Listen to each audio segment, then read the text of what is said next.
Let's get it. 580 Sports Talk is live and direct on a Thursday. We are coming to you for the next 3 hours here on the Sports Voice of Kansas, 580 WIBW, FM 104.9, online at 580WIBW.com, and in living color on our video streaming channels, 580 Sports Talk on YouTube, WIBW News on Facebook. However, wherever, whenever you are tuning into the program today, thank you so much for being a part of 580 Sports Talk. My name is Dan Lucero. Brendan Dworzinski will be in the 4 o'clock hour. Spencer Dupuis is off today. We are with you until 6 o'clock, at which point we will hand things off to the Royals Baseball Network for some more baseball tonight from the south side of Chicago. The Royals have now lost 3 in a row and have dropped the first 2 of this series against the White Sox, trying to salvage one tonight. A matchup of left-handed starting pitchers on the docket. Kris Bubic for the Royals, Anthony Kay for the Pale Hose. First pitch once again at 6:40. The rare getaway day night game, which you can do when the getaway is from Chicago to St. Louis, as is the case for the Royals. Pre-game coverage once again at 6 o'clock. First pitch at 6:40 right here on 580 WIBW and FM 104.9. This is not a recording. The Royals lost by 1 run to an American League Central team last night. The Royals lost 6-5 to the White Sox last night. This is not a recording. This has happened before. This has happened 3 times this year, losing 6-5 to the Chicago White Sox. It's actually kind of incredible. Jake Eisenberg posted this to social media. I saw it on Blue Sky, one of the radio voices of, well, one of the radio broadcasters for the Royals. There's only one voice of the Royals. That's Denny Matthews. Let's make that clear.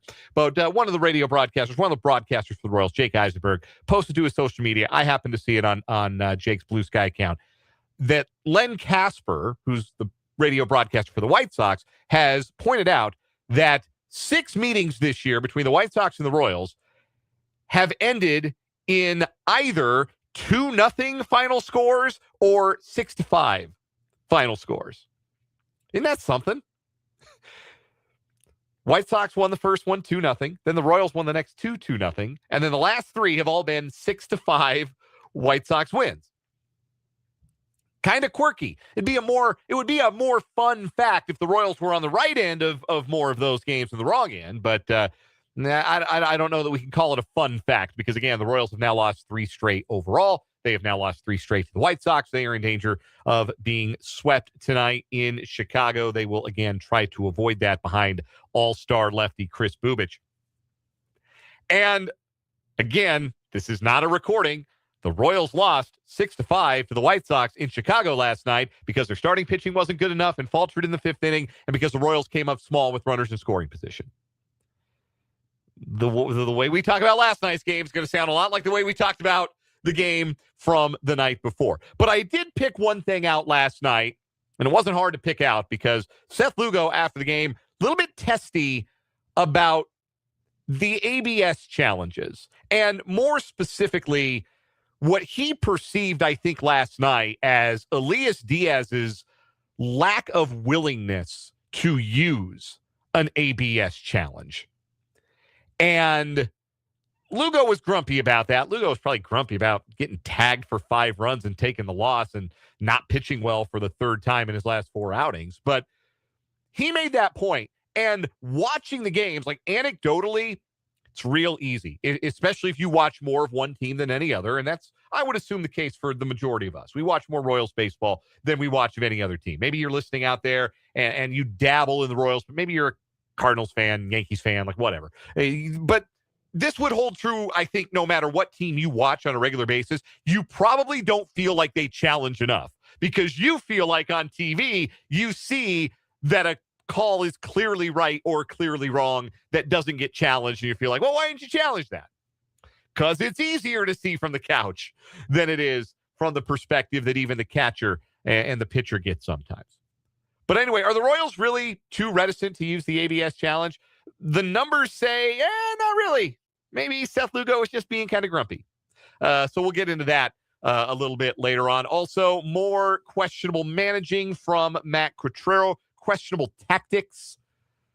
Where was Jack Caglione in the 7th inning last night? Why did Lane Thomas take that at bat against Jordan Hicks? I think it's a very good question. And I didn't hear Matt Quatrero get asked about it in his post-game remarks on the post-game show last night. So we'll talk a little bit more about last night's game, where the Royals find themselves, and we'll look ahead to tonight's matchup as well. Lots of football to get to today, because today is the day that the NFL releases its schedule. That is, if a bunch of ex-randos or social media dudes with no names and faces on their profiles don't leak the whole thing first. We know for a fact that the Chiefs are playing their opener on Monday night at home against the Broncos. We also know Jordan Schultz has he puts his name and his face on what he's reporting, right? So Jordan Schultz reports it. I'll take it as the gospel. Jordan Schultz says we're going to spend Thanksgiving with the Chiefs for a second straight year. Chiefs-Bills Thanksgiving, which surprises me on two fronts. One, that the Chiefs would play on Thanksgiving for a second straight year. Two, that CBS didn't protect Chiefs-Bills this time around. Were they not allowed to protect it this time around? But anyway, Chiefs-Bills Thanksgiving. We know that to be true. There's a whole bunch of stuff that is being widely reported. Jordan Schultz says week 7 for Kansas City's trip to Seattle to play the defending champion Seahawks. There's a bunch of other stuff that's been reported by people with no names and no faces. I'm not going to put any stock into that. Even if they're right, they can be right later tonight. But for now, we know what we know. So we'll look at what we know about the Chiefs' schedule, and goodness knows we may have another game or two like genuinely revealed by like a real person during the show to react to before the official full NFL schedule reveal tonight. But we'll talk about what we do know, what has been revealed, and Brendan and I are going to have a little fun in the 4 o'clock hour. Netflix gets their games, right? Netflix gets what, 4 games? Now it's our turn. We're going to start our own streaming services, Brendan and I. Brendan Plus and Dan Plus. And we're going to pick our own marquee NFL games, ones that are already not claimed as primetime games by other networks. So I can't take like Seahawks Patriots week 1. Like I can't take the kickoff game. I can't take we can't take the international games. We can't take Broncos at Chiefs because that's a Monday night game, or Packers Bears in Chicago because that's a verified Christmas Day game. But everything else that has not been officially reported as a primetime or exclusive window game is fair game. And so we'll draft them. We'll put together our own menu of must-see marquee NFL matchups that we would like to air on our own streaming services. Thought it would be a fun thing to do on this NFL schedule reveal day. So that's coming up on the program. Our guest today is Rick Peterson, TopSports.News. It's a local sports spotlight. We're getting to the postseason, getting to state tournaments in high school athletics here this month. Of course, runs all the way through the end of the month where you have baseball and track, softball as well. Tennis, I think, is this week. So we'll talk about all of that, everything going on with local sports with the great Rick Peterson of TopSports.News. That's coming up at the bottom of this 3 o'clock hour. And we'll do our typical shenanigans for Thursday on the show. We'll have our 580 Sports Talk headlines, including a playoff roundup for your pal Dan. It'll be a victorious playoff roundup. We'll have some fun with the hockey portion of the playoff roundup a little bit later on today. We'll have What Is Wrong With You. Got another round of What Is Wrong With You. And in lieu of either or over under today, in the 5 o'clock hour, I'll open up the text line and the YouTube chat for questions, for a little Ask Me Anything. I haven't done that in a couple of weeks. Feels like today's a good day to do one. So get your questions in. You can do it now. You can do it in the 5 o'clock hour, but I will answer your questions about sports, about parenthood, about life.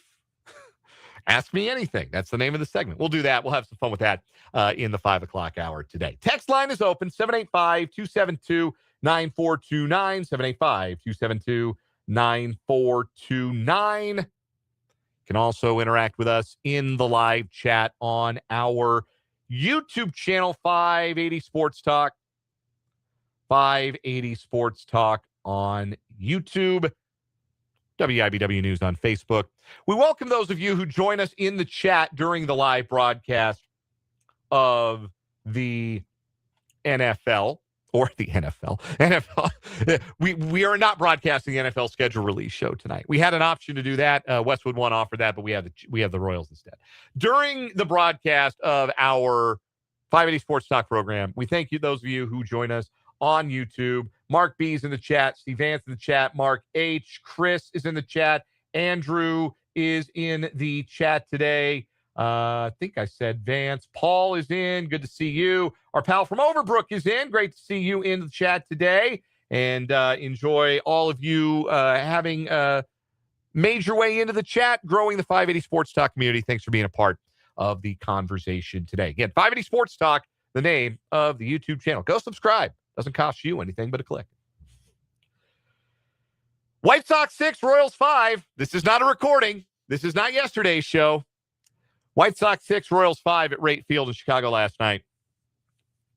There are some times that this job is kind of easy when the job is reacting to a game. Sometimes it's really easy. And over the course of 162 baseball games, it's harder than it is over the course of 17 regular season football games. Because you got to keep it fresh as best as you possibly can. And that's hard over 162 games. Some games feel the same as other games. Like last night's kind of felt the same way as the game the previous night for the White Sox.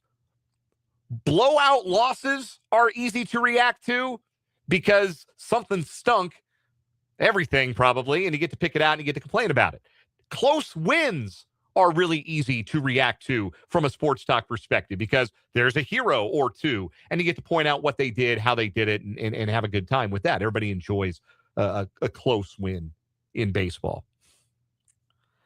But close losses are tough. And a bunch of close losses in a row are tough. And a season that is becoming full of close losses is tough from a sports talk perspective. This would all be so much easier on me, and maybe all of us, to some degree, if the Royals were going out there and just getting their butts kicked every night, right?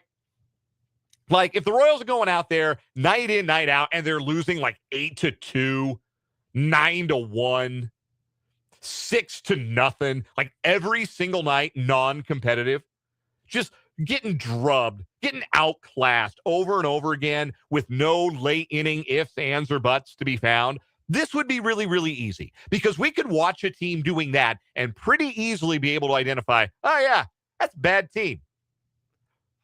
Frankly, previous decade, we got pretty well practiced at being able to identify a bad baseball team right in front of us as it came to the Kansas City Royals. So we've been there, done that, right? But that's not what we're seeing with the 2026 Kansas City Royals. We are watching a team that appears to be cursed to some level to be this close every single night. Their record now in one-run games is 4-7 overall, but 1-7 against the teams that it is most important that they beat if they want to go to the postseason, their American League Central rivals. 1-7 in one-run games. And not all one-run losses are created equally, right? Last night's felt a little less like a one-run game than the night before, where it was lost in the eighth inning on Derek Hill's home run off of Matt Strahm.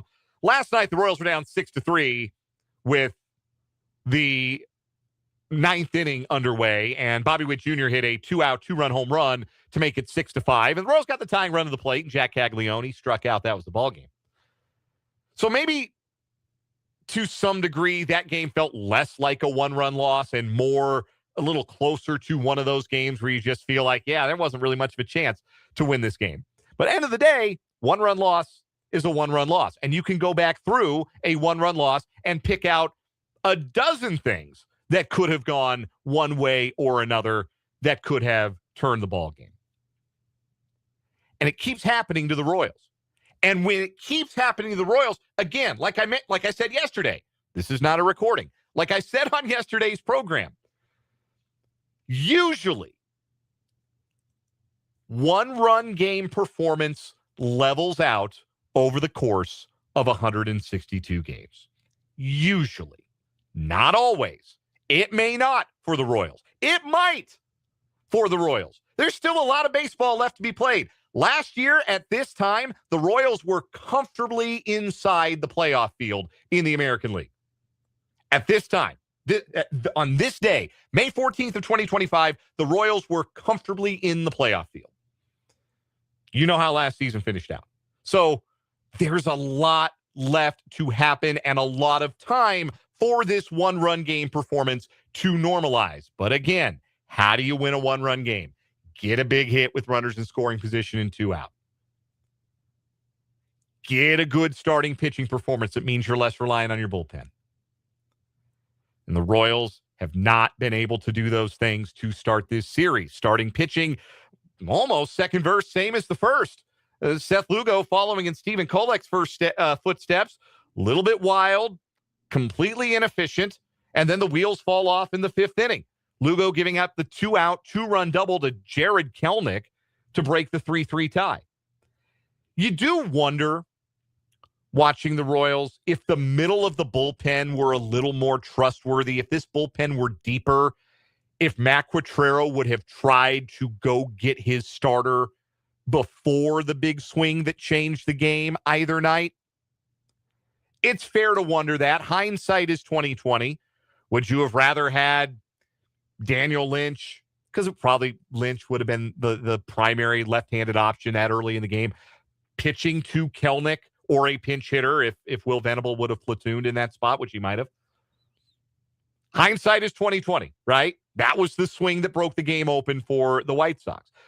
At the same time, Seth Lugo's your vet, who you're paying a lot of money to, who's had a good year. He probably has a little more rope than like Stephen Kolek maybe should have the night prior. But I do think that the difficulty in the 5th inning, the last 2 games, and the big hits coming with 2 outs against fatiguing starters, and the big hit not just being like an RBI single that breaks a tie, but Maidroth's 3-run homer on Tuesday night and Kelnick's 2-run double last night, those I think are a knock-on effect of the bullpen's struggles. And the bullpen continued, the middle of the bullpen continued to struggle last night. Well, okay, really just John Schreiber. Gave up the home run on the meatiest meatball you've ever seen on his first pitch of the night to Colson Montgomery. Proceeded to give up another hit and a walk. Was fortunate to get out of that inning with no runs allowed. I don't think John Schreiber is rosterable much longer. I know he's been a trustworthy guy for Matt Quatrero. Still walking more guys than he strikes out. He's given up home runs. His whole thing is supposed to be command and ground balls, and he doesn't do either of those things anymore. Why is he on the roster? What is the justification? Other than it's 40 games in, he's a veteran, he's got some rope, he's got a chance to pitch his way out of some early season doldrums. Now, I don't know how much longer you want to give him, frankly. He's not rosterable right now. And the difficulty that the middle of the bullpen had, or has had, I think has forced Matt Quatrero to stay with tiring starters longer than he maybe should have. Certainly 2 nights ago with Kolek, and then I think last night even with Lugo. And with the performance that Steven Cruz has put forth since returning from Omaha, it kind of makes you wonder if maybe the guys down there might be a little bit more suited. Maybe Eli Morgan deserves a second look. Maybe Eric Sarantola will deserve another look once he's been down there for a little bit longer, rather than these veterans who are really, really struggling to put together consistent performances. Speaking of Seth Lugo, by the way, don't know if you heard, but he was interviewed after the game. He was less than pleased with the strike zone last night. Rookie umpire Jen Powell had the plate last night.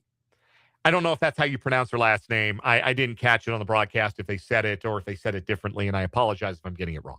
But she had the plate last night, and it was very obvious early in the game that Elias Diaz was not feeling her strike zone, but he wouldn't challenge.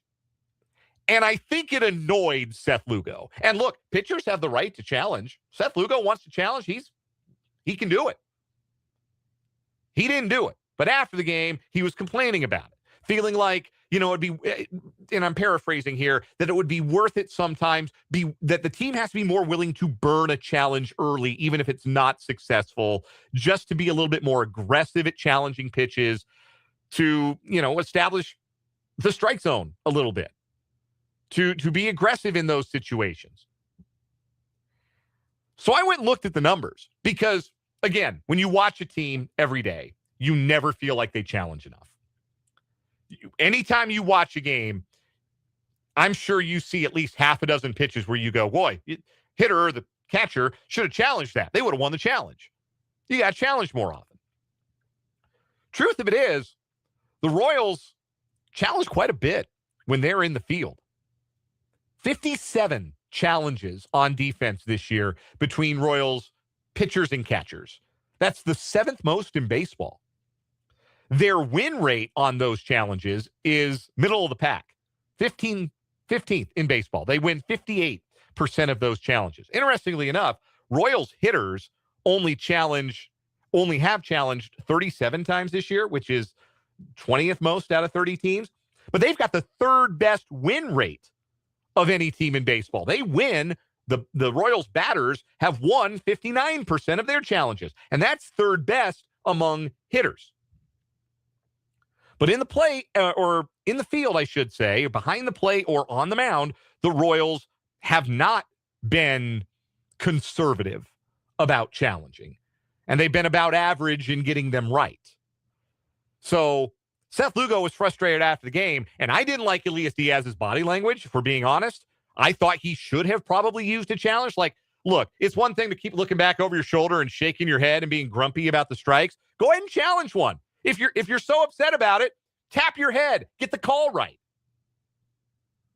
And I do think there was some reticence on Diaz's part to do that. He just wanted to complain for complaining's sake, and that doesn't accomplish anything anymore when you have a vehicle to get those calls changed. So I do think that Lugo was right to be frustrated with Diaz, but broadly speaking, Lugo is not right to be frustrated by his team's reticence to challenge pitches, because the numbers show that just isn't true. Royals challenge plenty of pitches. They're just okay at getting those right, whether it's Diaz or Salvi or Carter Jensen behind the plate. Last thing about last night's game that was very similar to the night before and has been the same refrain in all of these one-run losses, it feels like, against the Central Division this year. More missed opportunities at the plate. Royals did ultimately cash in their bases loaded, nobody out situation early. Didn't look like they were going to after Perez struck out and Nick Lofton hit a sac fly. Pasquantino dinked in that 2-run single. Good base running by Lane Thomas to score all the way from first on that play.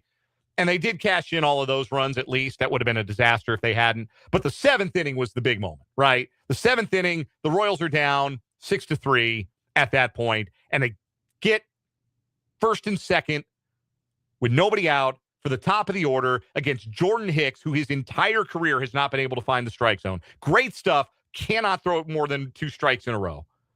And Garcia and Witt have horrific at-bats. And then Lane Thomas bats for himself and watches an 89-mile-an-hour cement mixer down the middle for strike 3. And that's the end of the inning. And for all intents and purposes, that was probably the end of the ball game. Same story. It's the same story. And as much as it is tempting and as much as it is very possible that it is one game, one swing, one inning away from the Royals' fortune turning in these one-run games, because a lot of times that is just what it is. Just your luck turns in these close games. As tempting as it is to believe that that's possible, the more you watch it, the less it feels like it's going to, at least not anytime soon. We'll take a timeout. We'll come back. Your reaction on the text line, 785-272-9429. Also in the live chat on our YouTube channel, 580 Sports Talk. Rick Peterson joins me in about 10 minutes for the local sports spotlight. We got some NFL schedule release day fun in the 4 o'clock hour. We'll do Ask Me Anything with me in the 5 o'clock hour. It's a fun show we've got planned today, and I'm sure glad you're here on 580 Sports Talk.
psoriatic arthritis can sometimes hold me back. Now with Skyrizi to treat my skin and joints, I'm ready to go. Skyrizi is inclusive Everest prescription only 150 milligram injection for adults. Helps with less joint pain, stiffness, swelling, and fatigue. For those who also have plaque psoriasis, 90% clearer skin is possible with just 4 doses a year after 2 starter doses. Don't use if allergic to Skyrizi.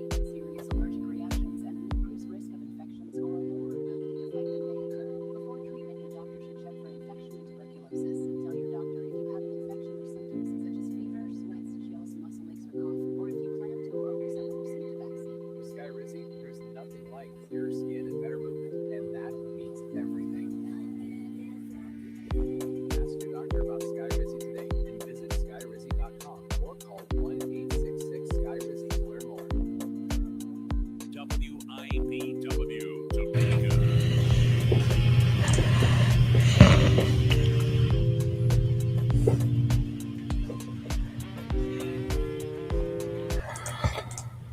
Welcome back in 580 Sports Talk. We're just underway, 3:33 on this Thursday.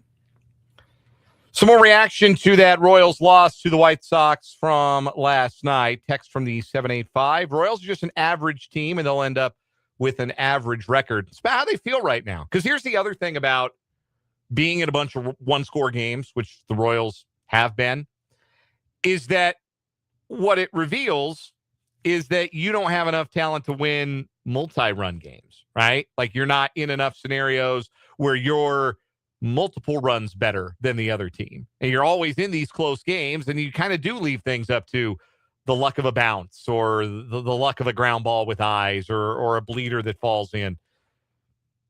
The really talented teams, the best teams, the teams that tend to win a lot of games, they don't play in that many one-run games. I keep thinking one-score games. That's football brain. I hate that I have football brain during a baseball conversation, but the NFL, of course, rules everything around us. But that's part of it. That's part of, again, the reason that the Royals are here in all of these one-run games against American League Central teams is there's just not enough separating one Central team from another. There's just not enough separation there. And the Royals don't have enough talent to separate themselves. And that has been a frustration point. To that point, Mark H. asked a good question. The White Sox are a 500 team. What's going on? Yeah, they started 6-13, and now they are 21-21. They're swinging the bats. That's the biggest thing that the White Sox are doing.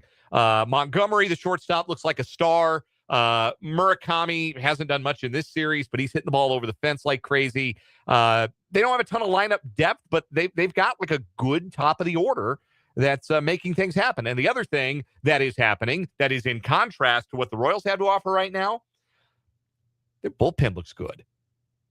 Their bullpen has looked really good. And right now you would have to say, by performance, better than Kansas City's bullpen. So that's what's happening there. Christopher in the live chat. Lugo sounded like he was throwing his catcher under the bus with his post-game remarks.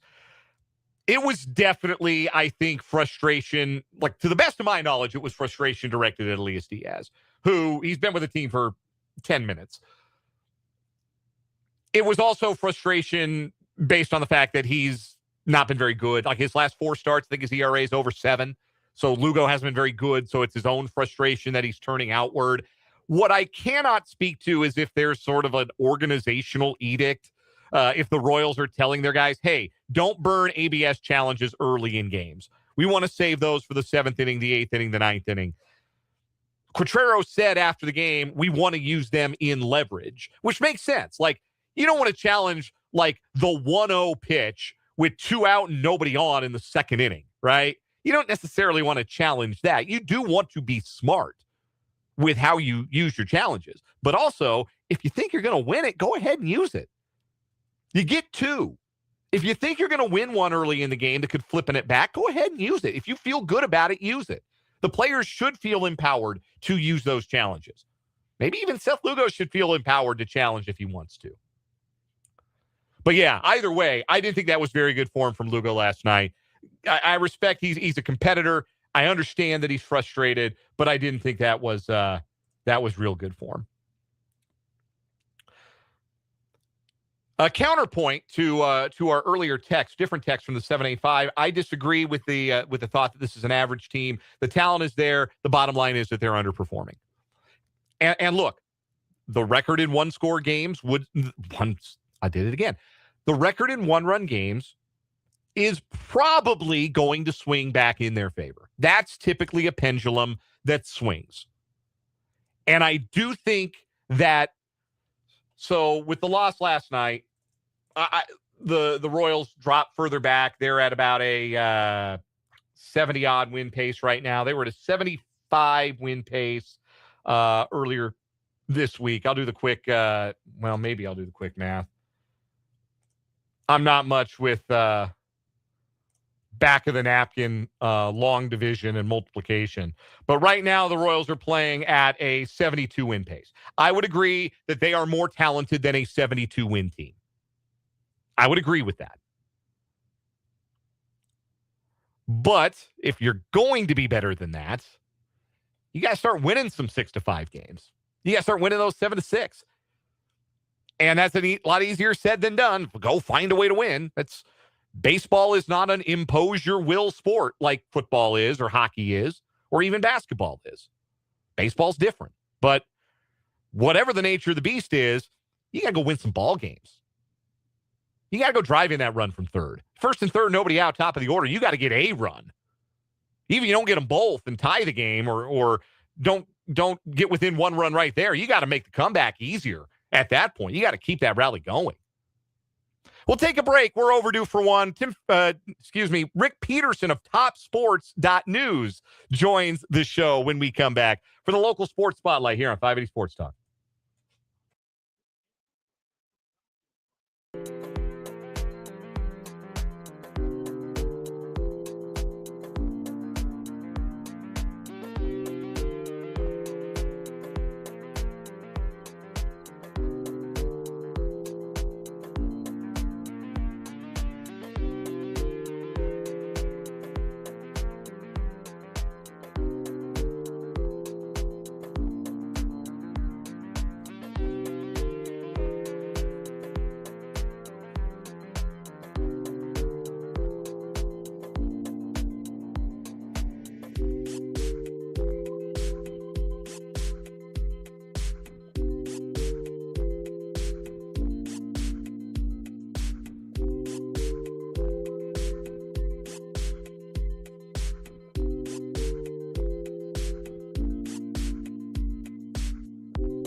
We are joined on the Fleming Place Wine and Spirits hotline by the great Rick Peterson of TopSports.News. He joins us every Thursday at this time for the local sports spotlight, focusing on all things Shawnee County High School sports and the Washburn Ichabods, which Pistol and his staff cover at TopSports.News. Pistol, it's postseason time for the spring sports. Can you believe it's almost over?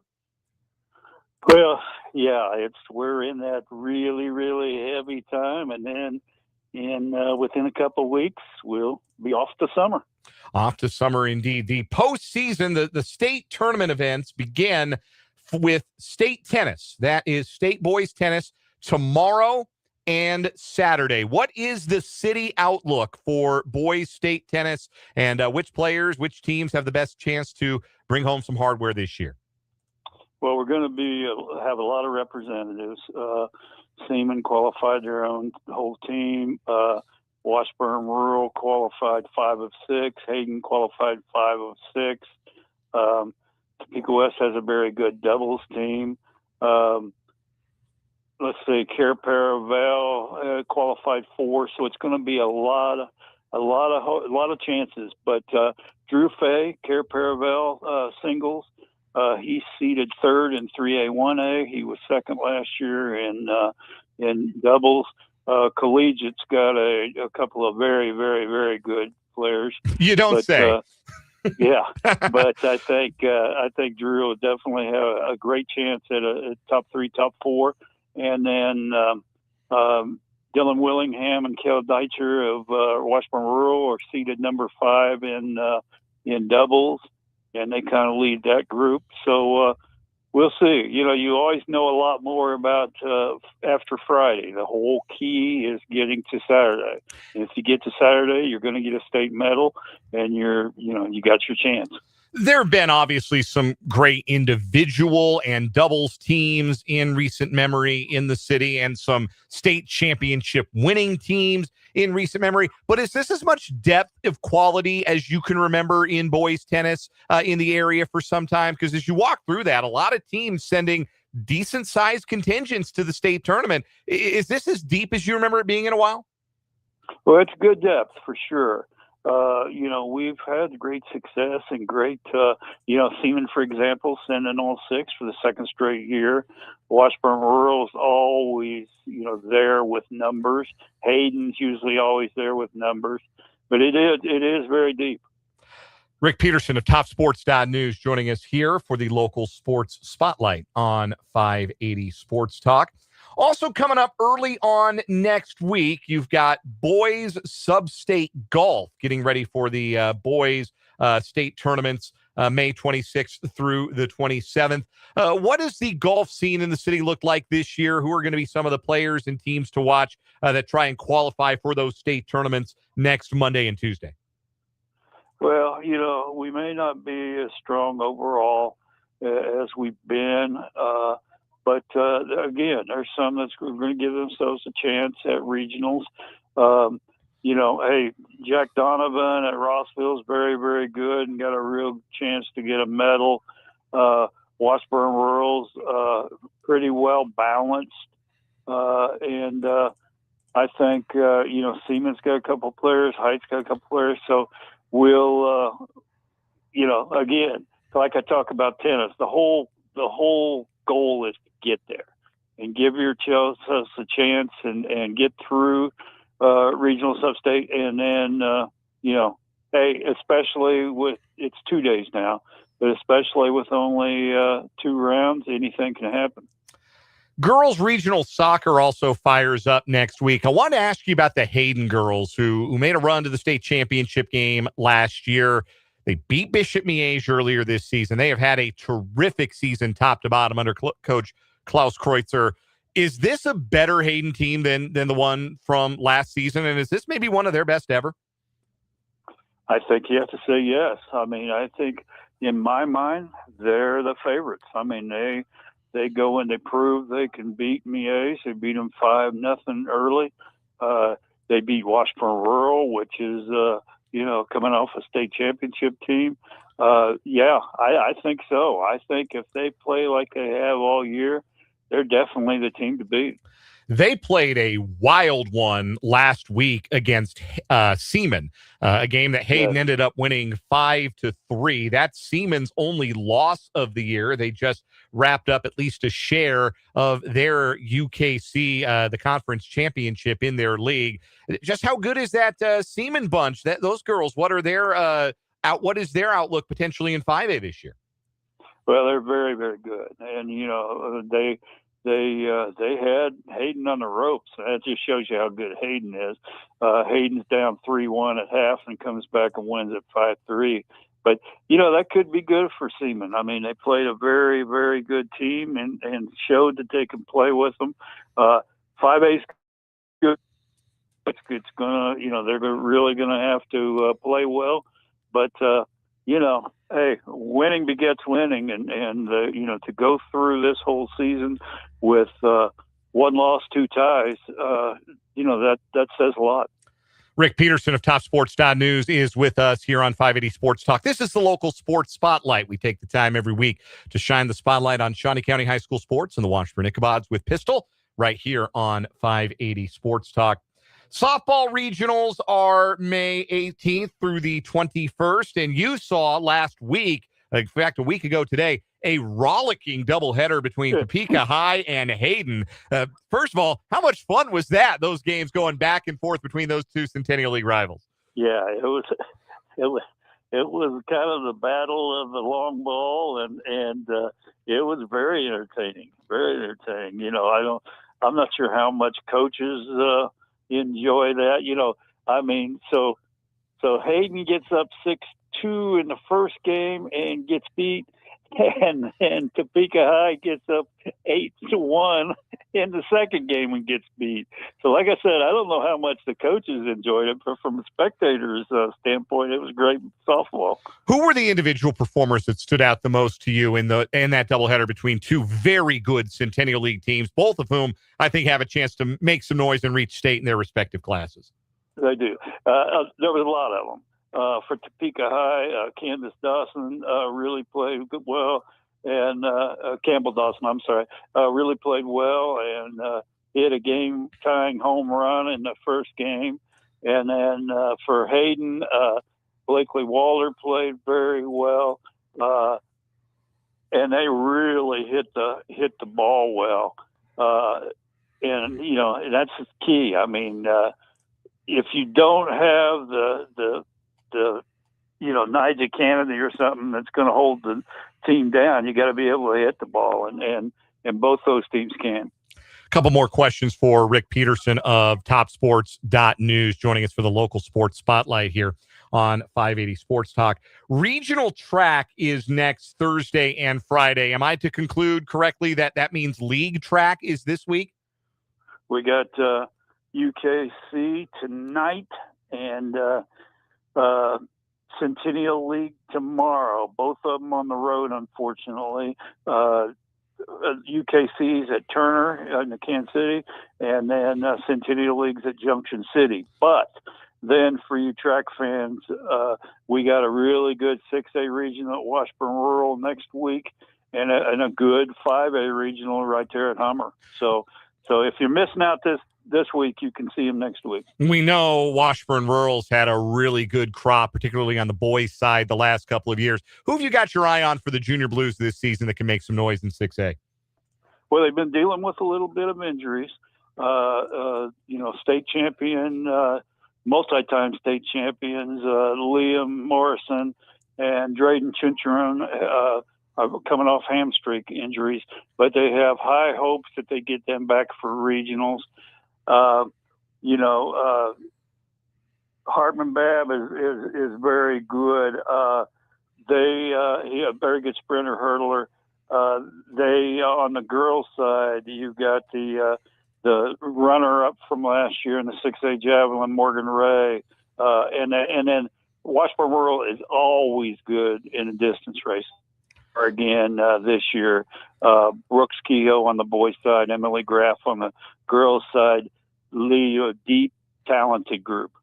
It's always fun to look through. You post the track honor rolls for Shawnee County periodically. You had one out just a couple of days ago, and it's fun to look at some of the times or distances that are just so far ahead of anybody else, even just in the area, that really jump out. One thing in particular, it looks like, I don't know what they got going on with the Topeka High jumpers, but they've got some jumpers at Topeka High, particularly the long jump and the triple jump. Shy Rayton, who we know for her exploits on the basketball court, has also been a terrific track athlete.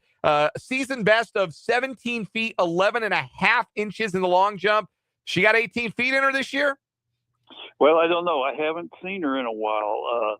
She was not in the city meet, so hopefully she's coming back for the league and the regionals.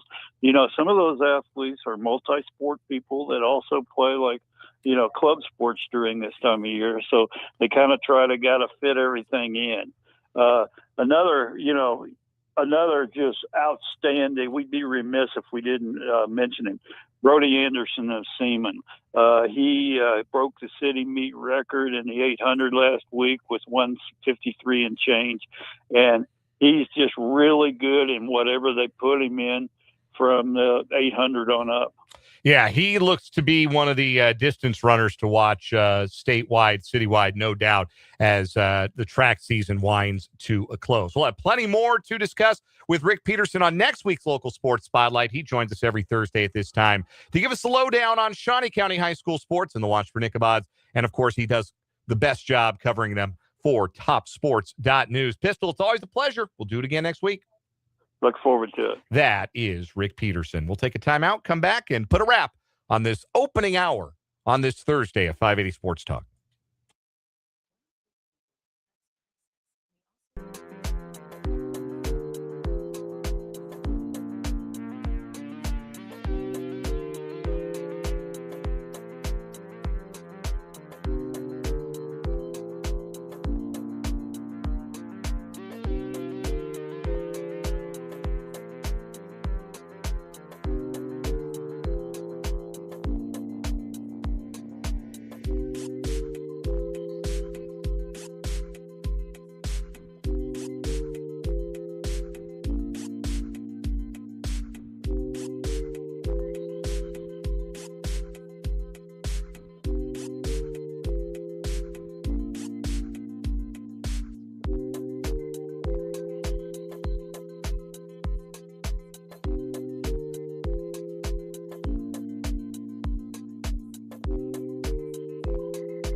Wrapping up this 3 o'clock hour of 580 Sports Talk Hour. Thanks again to Rick Peterson of TopSports.News.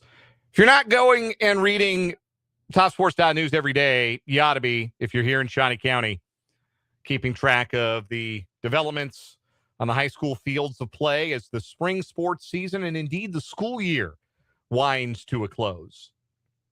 My wife, of course, a teacher. I've mentioned that before. Teaches in Topeka, and coming up on, this is her last full week. That's snuck up on both of us, as occasions things tend to do when you're also trying to wrangle a 2-year-old. But our thanks to Rick Peterson. We always appreciate having him on the program. Back to the YouTube live chat here for just a moment. Usually it's Christopher who serves as our resident poet laureate on the program, but Paul tried his hand at a haiku today. Paul weighing in on the Royals. The Royals are decent at best. They refuse to puff out their chest. The Central is butts. There's no team with guts. At least they'd be winning the West. Yeah, Royals had a winning road trip out west. What were they? Were they 7-2 against the 7-2 against the AL West this year, handling their business against that division. Not so much against the American League Central division, but not too shabby. Not too shabby first-time effort on the poetry with Paul in the YouTube live chat. Do appreciate everybody weighing in on the chat. Coming up at the 4 o'clock hour, we're going to have some fun on this NFL schedule release day. There are lots of games that are rumored to be scheduled. But of the games that have not officially, by the NFL, been announced as primetime standalone games, Brendan and I are going to draft our own for our own streaming services NFL exclusive contract. We're going to have some fun with that. We'll also talk about the games that we do know for sure are scheduled for the Chiefs, like Thanksgiving against the Bills. And we'll do What Is Wrong With You on the next hour, 580 Sports Talk.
Here's your updated WIBW forecast from the Certified Transmission Weather Center. Sunshine mixed with clouds and showers this afternoon. Daytime highs approaching 83. Southerly winds 15 to 20 miles an hour.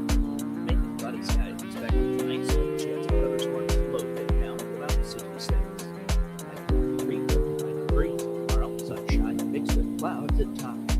I'm staff meteorologist Ray Martin. Currently, it's 77 degrees. FM 104.9, 580 AM WIBW.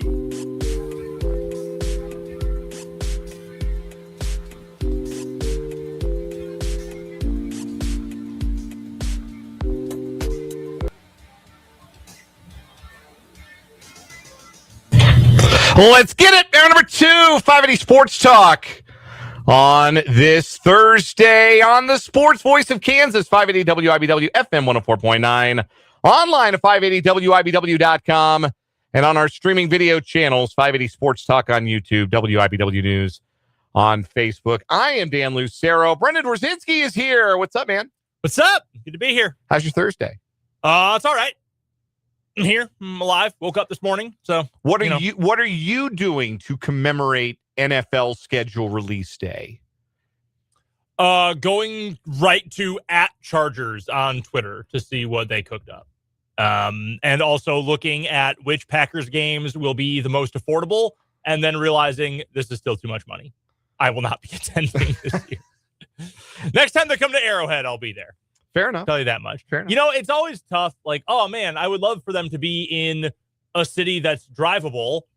And like 8 hours is not undrivable, but it also is like a large commitment to say I'm going to drive 8 hours in some direction to go to a football game. No, that's true. Like, oh, they're playing the 3:00 game in St. Louis when the Rams were there. Like, okay, that's theoretically a one-day event.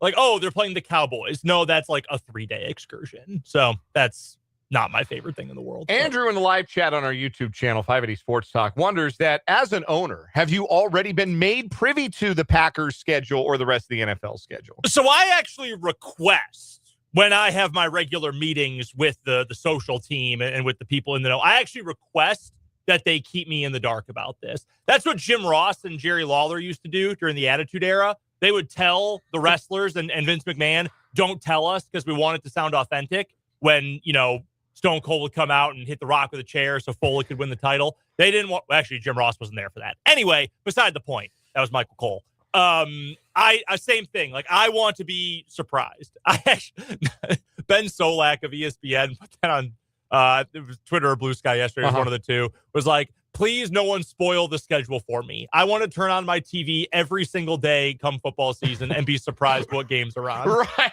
Yeah. Like, get to week 1. Wow. The Buccaneers are playing the Saints? Wow. Crazy. Incredible. That's a great bit, but it actually impossible to do that. No, I don't think it's doable. I have become more and more anti-spoiler. To the Same. point where, like, so larger topic than we've got the room for, but there are a lot of reasons I am no longer like personally on the X platform. I do not log into a personal account. I will log into a work account to make sure that we can connect with our 580 Sports Talk listeners who use X and give them the heads up on, hey, when we're going to be on the air. This is what we're talking about today, previewing the show, doing some live tweeting, posting our posting our videos, things like that. But as for me personally, I am not on X. I do not open X on my phone to scroll the way that I used to. I was fairly addicted to the damn thing for a long time. Mm-hmm. And there are many things I do not miss about it that I am glad I am not on the platform anymore. And one of the things that make me the most glad is that I do not have to, because this ecosystem just doesn't exist really on other platforms that I might like to scroll through. I don't have to worry about having the NFL draft spoiled for me or the NFL schedule release. Like, I have had to catch up with Jordan Schultz's X account, like in the last half hour to see what he's been talking about. Like, I don't know. Like, people are talking about, oh, there's all these Chiefs schedule leaks out there. Yeah. From who? Somebody with a name and a face? No, then I don't want to hear it. And I haven't seen it. I haven't had to deal with it. So I like that. I like not I'm okay with things not being spoiled until they are formally announced. I'm okay with that level of suspense. I don't need to know 10 minutes ahead of when Roger Goodell says it, who got taken with the 13th pick in the draft. See, and to the draft part specifically, because I feel like that's something people get really mad about. Like, I don't want things spoiled versus, no, the TV's too slow. I got to know now. I'm not going to get worked up about it. If I don't want things to get spoiled, I'm going to take my phone here and I'm going to just drop it over there and just, I'm not going to look at my phone. And that's how I will avoid it. Meanwhile, on the Saturday of the draft this year, so day 3, I was in Omaha. I was up at the Omaha Zoo all day. So, yeah, I was checking my phone, and I'm sure it was like half a round ahead of where the TV was. Right. But I wasn't watching the damn TV. I was busy looking at the baboons or whatever. Big orangutan house. It's actually very cool. It's multi-level. It's neat. Sick. Anywho. My son loves Goodnight Gorilla. Oh, we have Goodnight Gorilla, too. It was a Dolly book. It was a Dolly book. Yep. Yeah. My son loves Goodnight Gorilla. Yeah. And I got to the thing is, there's like no like dialogue, right? It was just dialogue. Yes. It's all expository, like Yes. 90% expository. So you have to tell the story and it sounds different every single time. I do love that. That's a good one. But anywho, like I'm not going to get mad about that. But I also don't want to know. Like if I'm watching a TV program, I don't want to know what will happen. Flip side, when my wife and I used to watch The Bachelor or Bachelorette, we haven't done that in years. My wife would always know, like, the first episode who wins, because old reality Steve would tweet it like, oh, yes, Jaden is going to win this season. They will also break up 6 days later. And she would know the first, like, well, then why are we going to watch this for the next 2 months? What's the point? My wife likes things being spoiled. She does. She would prefer. So similar. They really are. They really are. She doesn't like to sit in suspense with things. She likes to know things like that. And I just more and more, like Andrew is accusing me of going into get off my lawn mode on the YouTube live chat. I don't think this is a get off my lawn take. This is just like I have decided that this is how I enjoy consuming certain sports things, is to not have things spoiled. And the fact of the matter is, even watching a live sporting event sometimes, like the folks who are at the games, who are doing the reporting and maybe live posting about the game, they're going to be a minute ahead of what you see on TV. So being on your phone, I absentmindedly opened my phone. This is back when I was back when it was Twitter. I absentmindedly opened my phone and during overtime of Super Bowl 58 and saw that the Chiefs had just won. And I didn't see the play, but I saw the graphic that said Chiefs are Super Bowl champions. I said, well, I guess I know what happens on this next play. And that kind of bummed me out. Super Bowl 52, Eagles Patriots. I remember the same thing. I was, especially if you don't have traditional cable or if you use the antennas. Streaming. Although sometimes I think streaming's even ahead of cable. It is not. Well, now it is. Yeah. But circa 2018, it was not. It was not. I had PlayStation View. God, RIP PlayStation View. Shout out to PlayStation View. But the lag was not great. And I remember seeing on my phone before the final snap, people starting to celebrate that the Eagles had won. Like, but the Pats have the ball. There's time on the clock. What do you mean the Eagles won? So that following NFL season, I bought rabbit ears and I put them on my TV. Now, currently, my basement is all concrete, and that's where the big TV is, and rabbit ears don't really do a whole lot for me. So, thankfully, YouTube TV now has a turn-off lag feature. Why would I want lag anyway? I don't just make that the default. But I don't like things being spoiled. I want to live it. I want to experience it. Then I will go back and see all my friends go, OMG, WTF, what's going on? And then I'm like, oh, I know what you're talking about now. So, it is that's a little bit of background as we go into this next segment here. Later on this hour, we're going to talk about some of the games that we do know for the Chiefs. It looks like they're going to play on Thanksgiving. It looks like they're not going to play on Christmas, which is interesting. So we'll get into that a little bit. Man, it would be awesome if that meant we would not have to pay any attention to these games, except both of our favorite teams are playing on Christmas.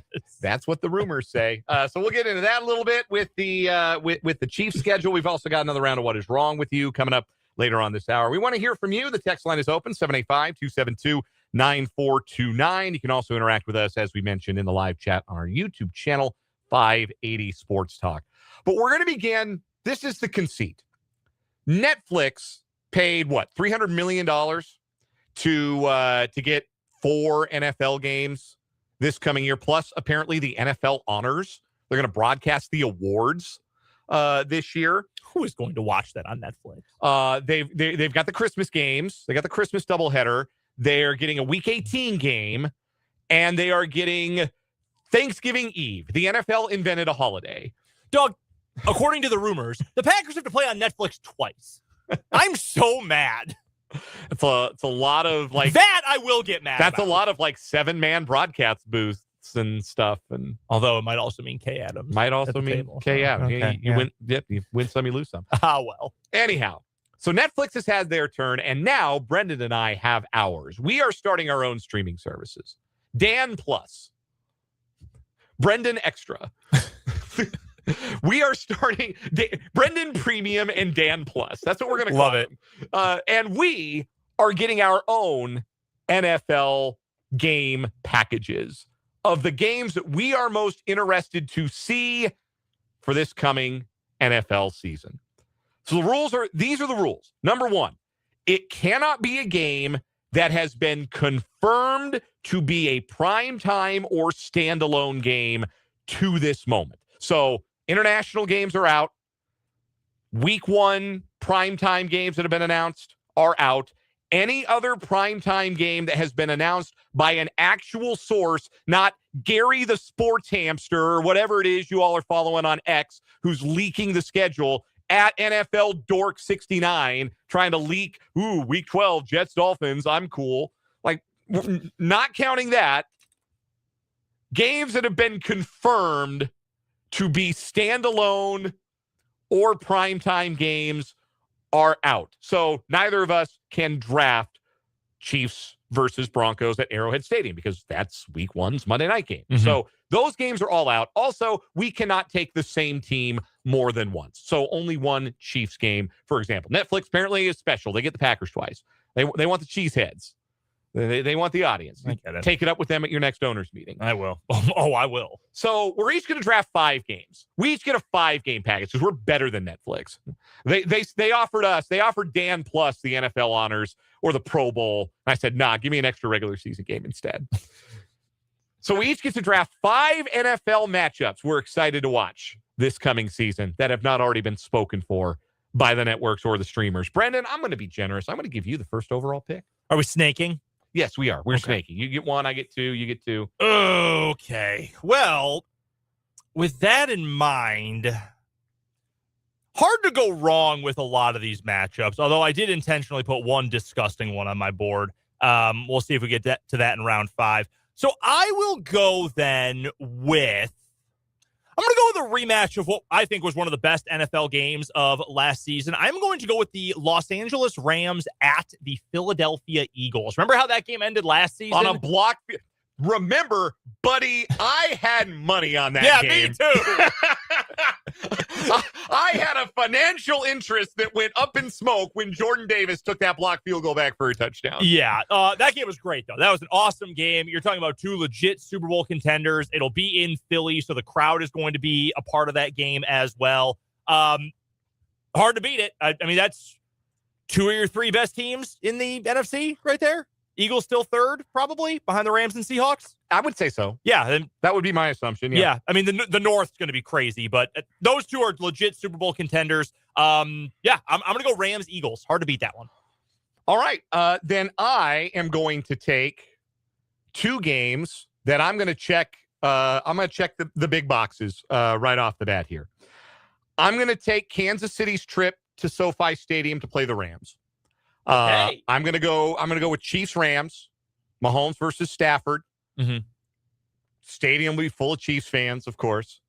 I'm gonna take Kansas City at the Rams. The reason I'm not taking Kansas City at Seattle is within the last 30 minutes, Jordan Schultz says that's a Sunday night football game. So which one was that? Seahawks and Chiefs. Okay. So that has been, again, we're gonna say that Coffee Boy Jr. is a reputed enough source. All right, so I have not If he's- seen everything he has said today, so you'll have to correct me if I'm off board. I'll here. do my best. All right. And if people are going to say no, Steve the guinea pig on Twitter, Stevie Scoops the guinea pig on Twitter said this is actually a Thursday night football game. Sorry, I feel like by continuing to use animals, you're taking a shot here at my guy Ricky the dog. I'm sure he's a very good dog. He's always right. He was on Micah Parsons like a month ahead of time. We got to dox Ricky. We got to dox Ricky the dog. I hate to say it, but we must dox Ricky the dog. So I'm going Chiefs Rams. So I checked the Mahomes box. I checked the Rams box because I want the Rams. And then I'm going to go with Seattle's trip to Philadelphia. And two of the three best teams, I think, in the NFC, the defending champs, going to see the Eagles. So those are my first two picks: Kansas City at the Rams, and then Seattle at Philadelphia. So you get two picks. Real quick, we've both got the Rams and Eagles off the board now. In fact, Stafford, how long has he got This year? That's kind of what I'm thinking. I'm also worried that he burned it all up last season. I know he won MVP. He had to go into an airstream from the year 3000 to even get on the field last year because his back was in such bad shape. At some point, that's going to come back to get him, right? When you talk about Brady, who played for him, and he had obviously the weird TB12 thing, or LeBron. LeBron has had injuries in recent years, but nothing that was man, that seems devastating. Brady had the Achilles, but that was also, he was only 7 years into the league at that point. He had another Hall of Fame career post that injury. We didn't know that Stafford could walk. Right. He went into that weird trailer and did the blood spinning and came out and played MVP level football. I think the Rams are going to be really good next year, but I do too. Can you get another 17 weeks to Stafford? I don't know. All right, so for my next pick here in round 2, let me get I'll take I don't need to go Chiefs right away, considering you've already used I've already Chiefs. used my Chiefs pick. But so. I don't want to let you get the other team that played in the Super Bowl. I know you're not extremely high on them. But I think the Patriots are going to be good because I think they're going to get A.J. Brown. I think they've improved their offensive line. Say what you will about Mike Vrabel, the person, as the guy who's the brain trust of a defense. He's going to do a good job there. I'm going to take Chiefs Patriots. I would like that game. That one is in Arrowhead as well. So I'm going to take the Chiefs Pats matchup there.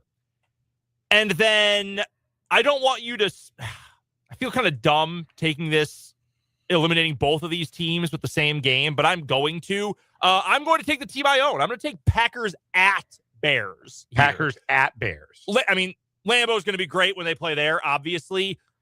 Those Bears fans are talking mad trash right now. Trust me, I know.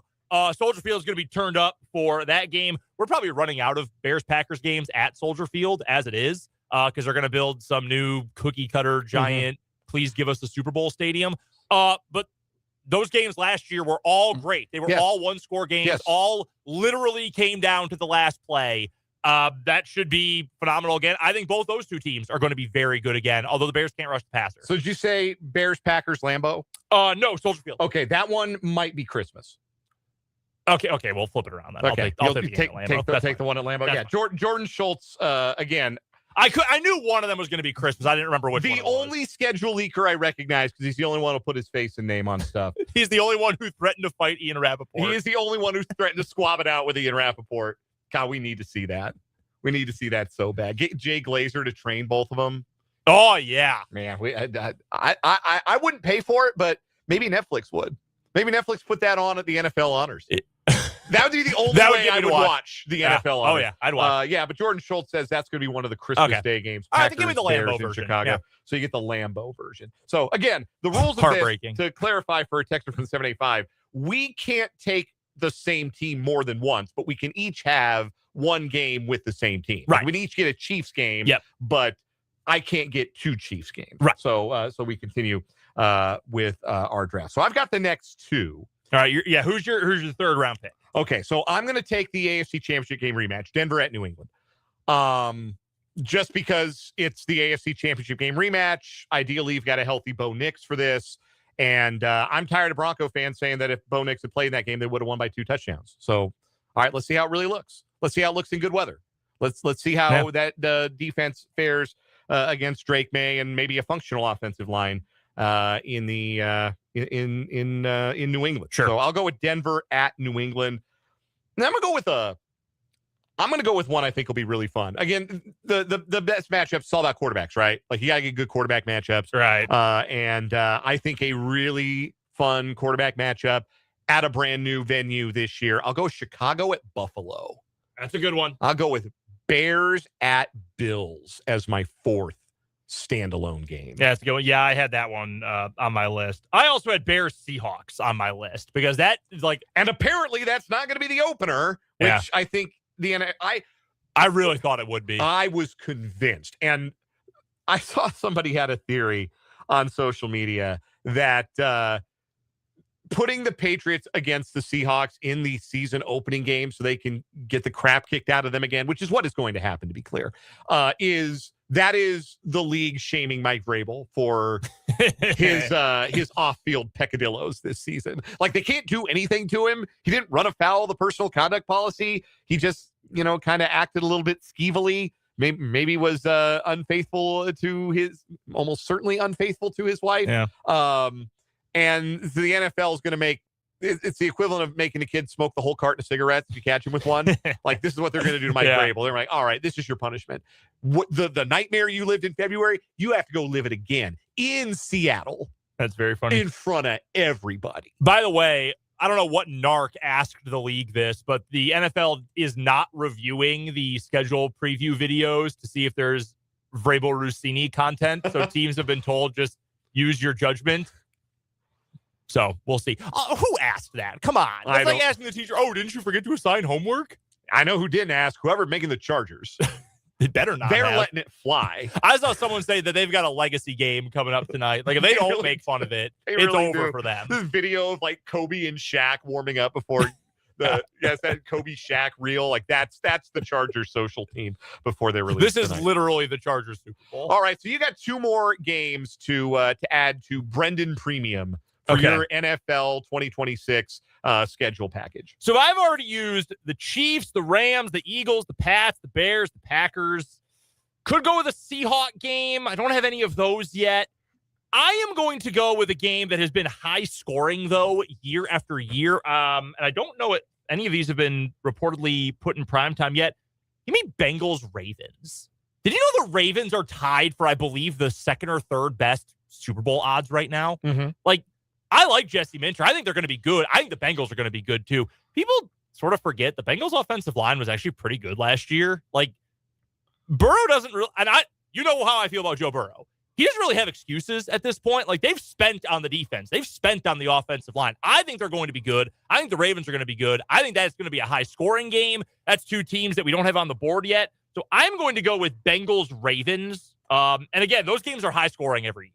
A lot of fun every year. You will get the game in Baltimore because the one in Cincinnati is Week 17, Thursday Night Football, New Year's Eve, according to Jordan Schultz. Okay. New Year's Eve. All right. Fireworks. Hey, how fitting. All right. I am going to go way off the board here. Okay. We're going with the Arch Manning Bowl. Dolphins, Jets. Wow. Who's getting Arch? Okay. I'll confess. I'm only doing this game because the Dolphins don't play the Cardinals. Otherwise, I would have picked that one. So I was going to, with my last pick, take Dolphins at Raiders. And I was going to do it to say, you little piggies will eat from my trough no matter what NFL slop I serve you on Dan Plus. So enjoy this Dolphins-Raiders game. Because I think the Raiders will be improved, but that's been the worst team for the last couple of years. And I think the Dolphins are going to be like, bad. I think they got a real chance to go like 1-16. I agree. Like, I think they could be like historically terrible. So I did. I kind of thought about doing Dolphins Raiders and saying, eat from this trough, piggies. I know you will. You'll pay your $25 a month for Dan Plus so you can watch all the other good games I've got for you. And I'm going to foist Miami at Vegas on you, because that's how little regard I have for you NFL sickos out there. But instead, I'll take Washington at Dallas. I was just saying, are you going to do it? No, I'm not going to do it. I'll take Washington at Dallas. And the reason I'll take Washington at Dallas, number one, it's the Cowboys. Number two, I think that game could have a lot of points because Dallas has made some strides towards improving their defense. Washington is not meaningfully. Sonny Styles is a nice draft pick, but like not meaningfully have improved that defense. So I think that could be like a 41-38 kind of football game.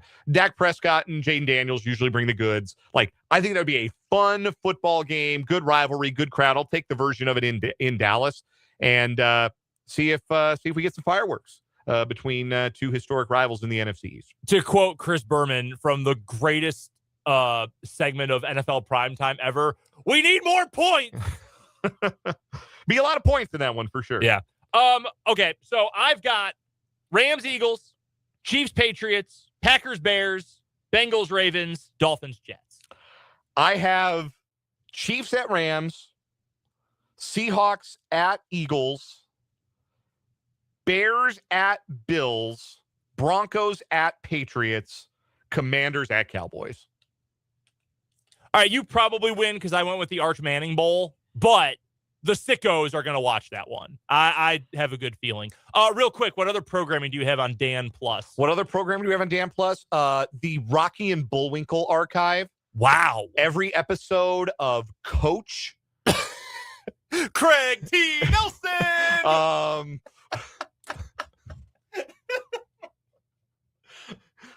What else do I have? Something for my son. Curious George. We discovered this morning he's really into Curious George. Okay, man in the yellow hat. Sure. Yeah. The animated version, the one that Ron Howard and Brian Grazer did. Sure.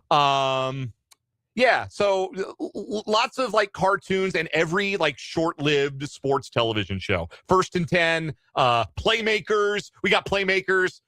Actually, no, we don't have Playmakers. The NFL would not that work was with the you. trade-off. Playmakers. We got 5 games, but we had to drop Playmakers.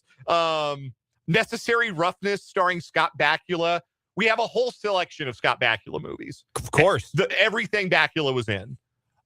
We are carrying episodes of This Week in Baseball. Love that. League One Volleyball. Sure. And Dawson's Creek. You're going to get so much Paula Cole. You are not ready for it. Brendan Premium going for the James Vanderbeek nostalgia market. Yeah. The James Vanderbeek bump. May he rest in peace. We'll take a timeout. You let us know whose streaming service sounds better, whose games you'd rather watch. Mine or Brendan's. 785-272-9429 or the text line, or that is the text line, or the YouTube chat, 580 Sports Talk. We'll come back with a round of What Is Wrong With You right after this. But first, a word from Brendan for our friends at Eagle Car Wash. Yeah, you guys know because they have been around for forever. Our good friends at Eagle Car Wash here in Topeka. And the thing that is the most impressive to me about the fine folks at Eagle, they're local. They are, you're not talking about some big corporation that's taking your money, don't know where it goes. No, you're talking about local people, local business, and they do a great job. Oh, and by the way, they're more affordable than their competitors too. Your Express Wash, $2 cheaper. Talk about your Express Pass, half the price of their competitors in town. So go check out our friends at Eagle Auto Wash. Soar with the Eagle once a week. Take a break, and What Is Wrong With You is next. 580 Sports Talk.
So what is wrong with you time on 580 Sports Talk? Two new stories today competing to try and take down our current weekly champions. Monday's winners, the two unidentified white males, obviously high school kids, who broke into a Florida high school, stole 50 lanyards, $60 worth of hot dogs and ice cream, and an Allen wrench set, and absconded with them. Almost respected. I bet they had a really fun night, gorged themselves on dogs and ice cream, and maybe took something apart with the Allen wrench. I don't know. They had to build a crib. They did. God, I hate the Allen wrench. It is my mortal enemy. We have a lot of IKEA furniture. Oh, yeah. Oh, my God. Yeah. So many damn Allen wrenches. Just almost, if you go, you could either buy like an Allen wrench set from a local tool shop, like a Home Depot or whatever, or you just go to IKEA once and you have enough Allen wrenches of all shapes and sizes for eternity. No, that's correct. That's our current champion. What is wrong with you? Two new stories today. Brendan, what you got? All right. Now, you'll have to make sure that we haven't had a story before because we've got a resolution to a past event. But a former student from Missouri State University has been pleaded guilty today to a felony charge for vandalizing 17 vehicles in Springfield after confessing his crimes to ChatGPT. 20-year-old Ryan Schaefer copped to a property damage count during a circuit court appearance in connection with a 3 a.m. crime spree from last year in which he shattered car windows, ripped off side mirrors, dented hoods, and broke windshield wipers at the MSU campus. He is scheduled to be sentenced in July. While the Class E felony carries a range of punishment between 1 and 4 years in state prison, Schaefer, who's out on bond right now, could be locked up for a special term of an extra year in Greene County, Missouri. The Springfield Police Department investigation of the spree discovered that minutes after causing all the damage, Schaefer had a lengthy conversation with ChatGPT, during which he confessed to the crime, asked about the possibility of getting caught, and wondered, quote, is there any way they could know it was me? A search of his phone yielded, quote, troubling dialogue exchanged with this defendant who seems to have had, or that he seemed to have had with the artificial intelligence software. During his typo-laden conversation, Schaefer asked, quote, how bleeped am I? Quill I go to jail? Quill with no U and 3 L's. and a Q, to be clear.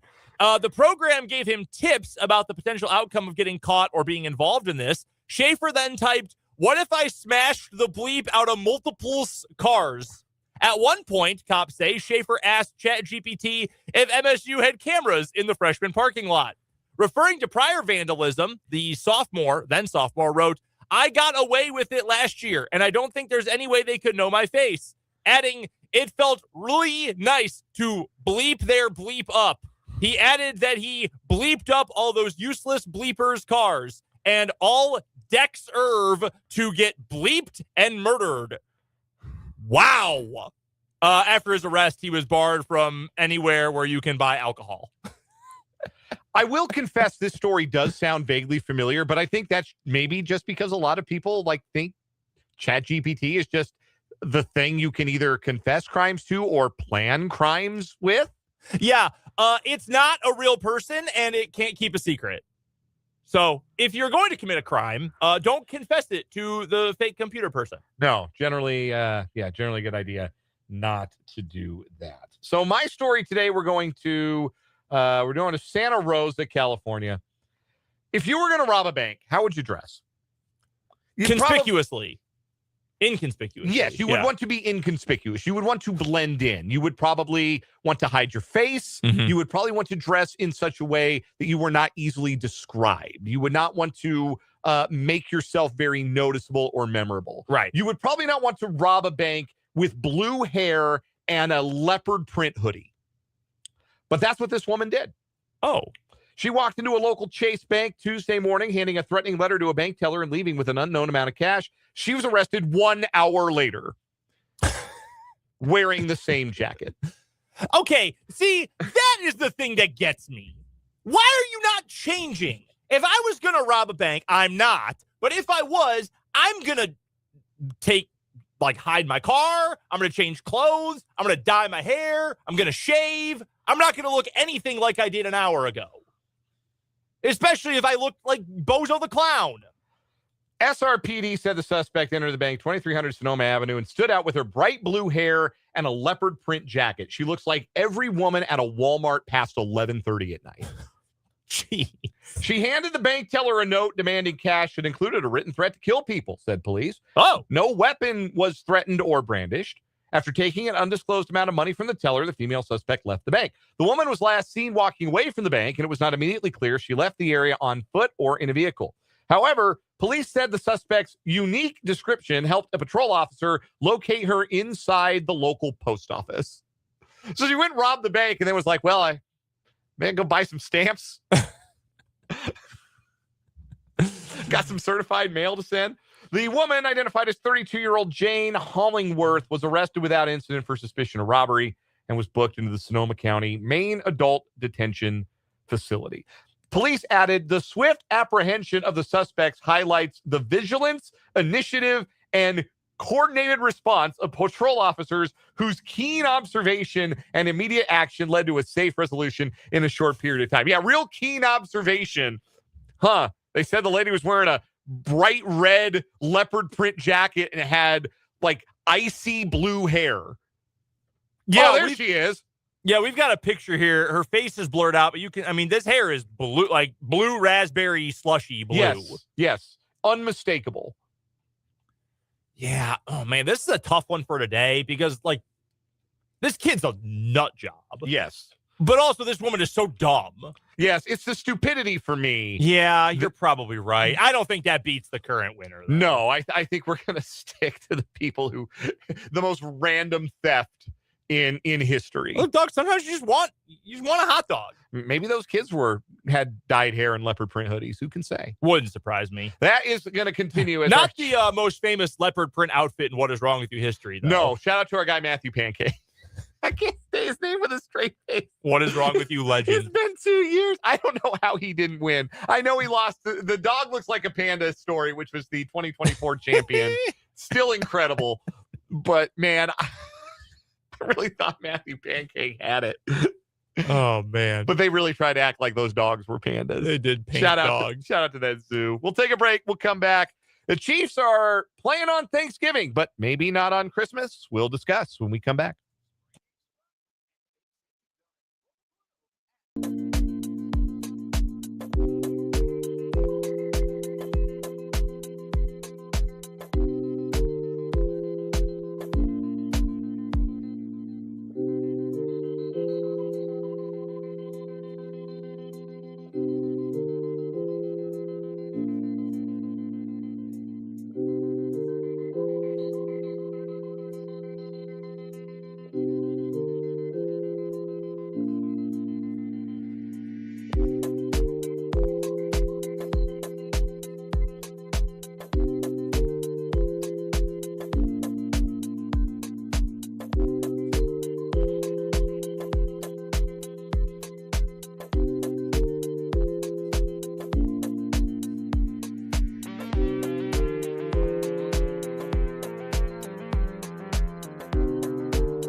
446 on 580 Sports Talk. Dan and Brendan with you. 785-272-9429, the text line number. 580 Sports Talk on YouTube to hop into the live chat and join the fray. The NFL schedule will be fully released tonight. There are lots of rumors out there. A lot of rumor, a lot of innuendo, lots of things of that nature. I am happy to believe the NFL when they say that there's been a game scheduled, or one of the NFL's network partners, Sure. or one of the noteworthy NFL insiders out there. So narrowing the scope of what we know, what we think we can say with confidence that we know for the Chiefs' schedule so far. Week 1 at home, Broncos. Week 7 at Seattle, Sunday Night Football. That's been reported by Jordan Schultz. Week 12, Chiefs at Bills, Thanksgiving night on NBC. Again, that is per Jordan Schultz. Those are the 3 that we have that have been reported by somebody who has a name and a face. So let's start with the Thanksgiving possibility. I think Matt Verderam honestly had the best point on all this. Our friend of the program, our NFL insider, Matt Verderam, posted this to social media, that on the one hand, he's not thrilled about having to explain to his wife that he's got to watch the Chiefs on Thanksgiving, which, Matt, I feel you. Secondly, though, Matt says, I am glad I don't have to hear Tony Romo on Bills Chiefs. Because, I mean, we're a little, like, we're to the point of self-parody, I think, with Tony Romo on the CBS broadcast, to the point where there's almost too much backlash, where I've started to feel a little bit bad for Tony. Because, like, the enthusiasm was the thing we all, like, really liked about him when he started. It's just that now the enthusiasm is just him going, I don't know, Jim. Because it was enthusiasm mixed with insight. Right. Now it's just not that at all. And I used to love listening. Those first couple of years, I used to love listening to the Romo games. Now, anything but. I wonder if the NFL forced CBS off this game. No, you cannot do it again. They have protected that game. The networks get a couple of games each year that they can say, no, you cannot take this game from our, like, we want this game in a game of the week, 3:25 p.m. Central Time. You can't flex it. Broadcast window, no flex. This is our game. We're keeping it. And CBS has done that. They have fought tooth and nail for Bills Chiefs. And my assumption was they were going to do it again, which makes me wonder if the NFL said, hey, you've had this game every year the last, 3-4? Yeah. Time to come up off of it. We're going to put it on a holiday. Give NBC a chance. Yes. And they've waited their turn. So it'll be the Chiefs on Thanksgiving night, which objectively is the best time to play on Thanksgiving, because the Thanksgiving night kickoff, generally, I can't speak for every family in America and how y'all do Thanksgiving, but generally speaking, the feast is done by the time that night game kicks off. And depending on what time zone you're in, the tryptophan nap, the post-turkey slump, is over with by the time, at least, that the night game starts to get good. Mm-hmm. Like, that might knock you out for the first quarter, maybe even the first half. Yeah. But you're around for the second half. You can see the good stuff of the of that primetime game. So, like, objectively, that is the best time. I prefer that to having played the Cowboys in the middle of Thanksgiving dinner last year. I know I've said this before. For me, growing up, and still to this day to a degree, I think of Thanksgiving. I think of Lions games even more than I think of Cowboys games, because the Lions kick off at 11. Well, they moved it back. They actually kicked at noon last year, but that's when, my mom would do a lot of the cooking for Thanksgiving, and my dad and my sister and I would do some of it, but my mom did a lot of the cooking. And while the cooking was being done and before the relatives came over, because we always hosted Thanksgiving, my dad and I would watch the Lions game because they were always first, and they often played the Packers or the Bears. So, but then we would eat, like, we'd watch the first half-ish of the Cowboy game, and then relatives would come over, and then we would eat, at 4:30 or so, 5 o'clock. We would eat later than a lot of families do.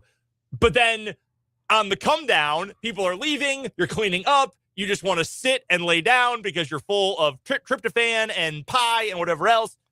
Oh, another game. Nice. I don't have to do anything. I can just chill and relax. Yeah. No, I agree with that. The third Thanksgiving game makes so much sense. It's a wonder that wasn't always part of the landscape. Because, we're used to Thursday night football anyway. Right. Now that's become a permanent part of the league's landscape, for better or for worse. So, yeah, we're trained to be ready for some football on Thursday night.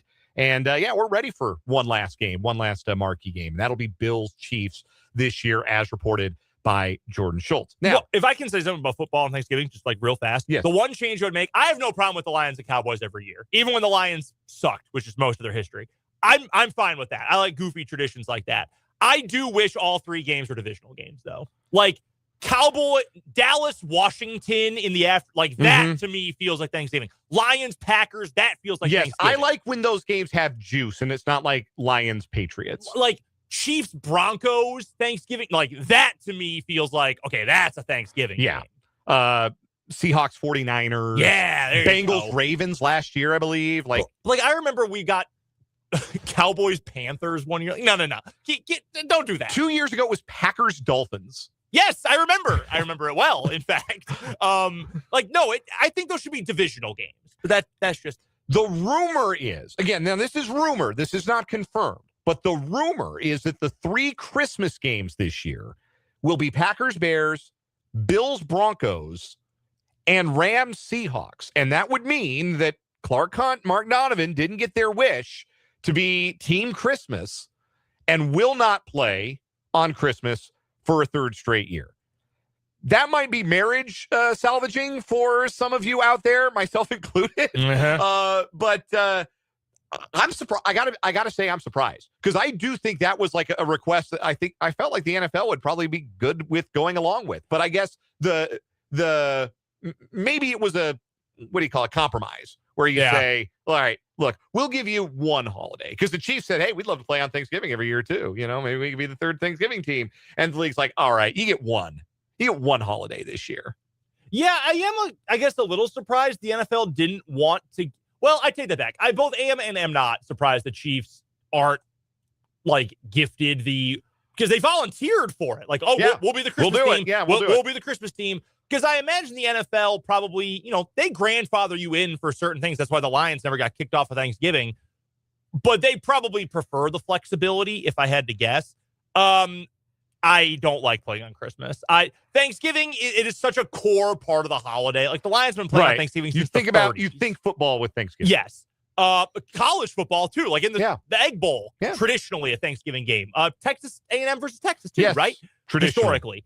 I hate the Christmas games. I really do. Packers keep playing on Christmas. I don't like it for me. I don't like that in general. Just not for me. We'll take one final break this hour after this word for Brendan from our friends at Calhoun. Yeah, guys, you've heard me talk about my friends at Calhoun's for years now. My great experience with them, the whole staff, Kurt, Debbie, everybody who works there. They've been absolutely great. And now it's your opportunity to have a memory-making experience at Calhoun's as well, because the spring sale is going on right now through May 31st. You still have 17 days left with up to 60% off prices store-wide. The compliments will never end when you go to Calhoun's. However, this sale will. You've got until May 31st, up to 60% off store-wide. Visit my friends at Calhoun's, 1801 Southwest Gage Boulevard. Back after this quick break to wrap up this 4 o'clock hour.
One last rumor for the Chiefs' schedule worth addressing here as we wrap up this 4 o'clock hour 580 Sports Talk.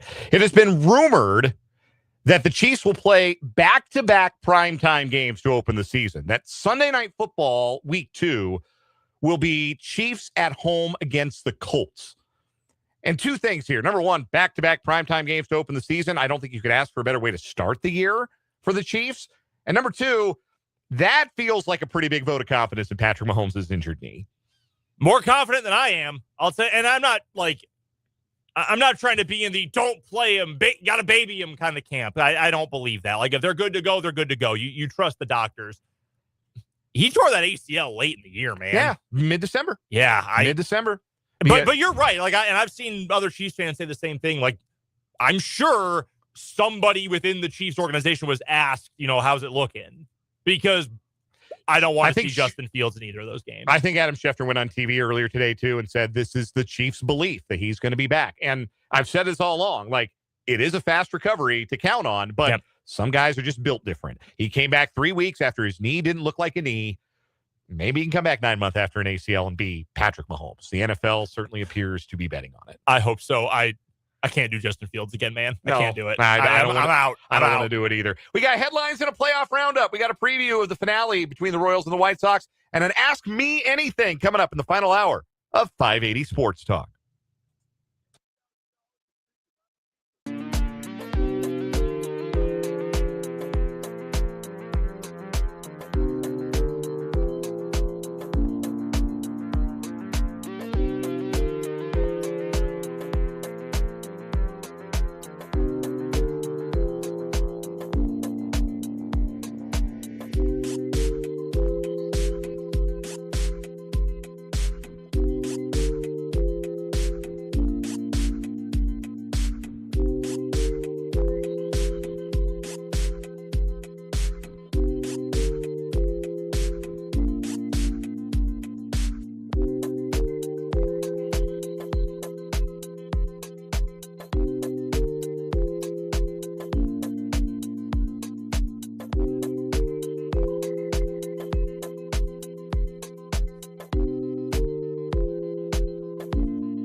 Let's get it. Third and final hour of 580 Sports Talk on this Thursday. So glad to be with you on the Sports Voice of Kansas, 580 WIBW, FM 104.9, online at 580WIBW.com, and, of course, on our streaming video channels, 580 Sports Talk on YouTube, WIBW News on Facebook. My name's Dan Lucero. I'm solo for the final hour.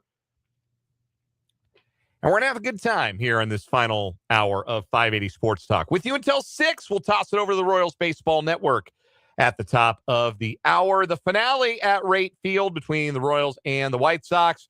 Royals trying to salvage one, avoid getting swept by the White Sox. Chris Bubich and Anthony Kay, the starting pitching matchup.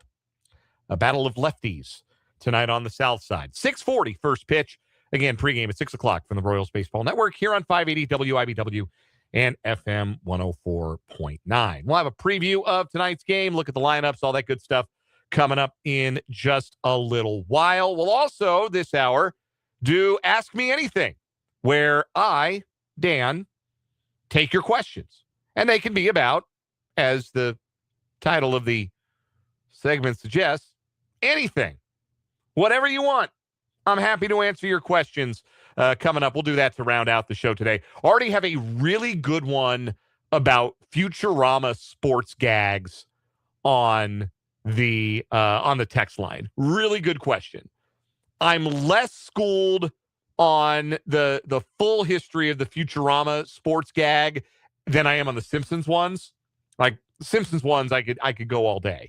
But I do have an answer to this question that this texter has asked, and I'm very excited to get to that. So looking forward to answering that question and any other question you might have. Go ahead and get them in, and I'll answer them later on this hour. Text line is open, 785-272-9429. That is 785-272-9429.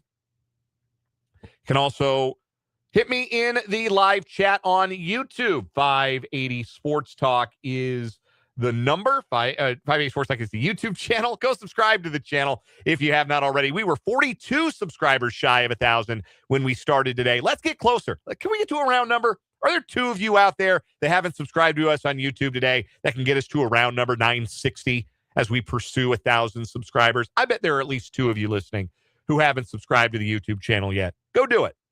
Go open up YouTube on your phone, type in 580 Sports Talk, and just hit that little bell, that subscribe button. I've even got a new thing on the video that says like and subscribe. I've never seen this before. This popped up today in our little stream studio, and I can click the button, and it's a little graphic that says like and subscribe. And I don't think you can click that and have it do anything, but it's fancy. So go subscribe to the YouTube channel, 580 Sports Talk, if you have not done so. And join the fun in the live chat. And again, drop me your Ask Me Anything questions in the chat. Again, 580 Sports Talk is the channel.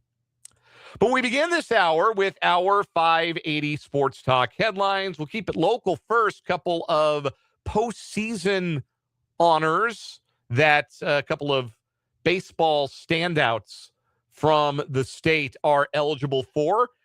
D. Kennedy from Kansas State and Tyson LeBlanc for Kansas are both semifinalists for the Dick Hauser Award, which goes one of the Player of the Year awards. D. Kennedy has burst onto the scene this season in his junior at Kansas State, hitting .364 with 20 home runs and 20 stolen bases. He's had such a big year that he's actually vaulted himself onto a lot of top 100 lists as a draft prospect and is very likely to be selected, I would say, within the first 5 rounds for sure of the 2026 Major League Baseball entry draft. It's been a terrific year for him.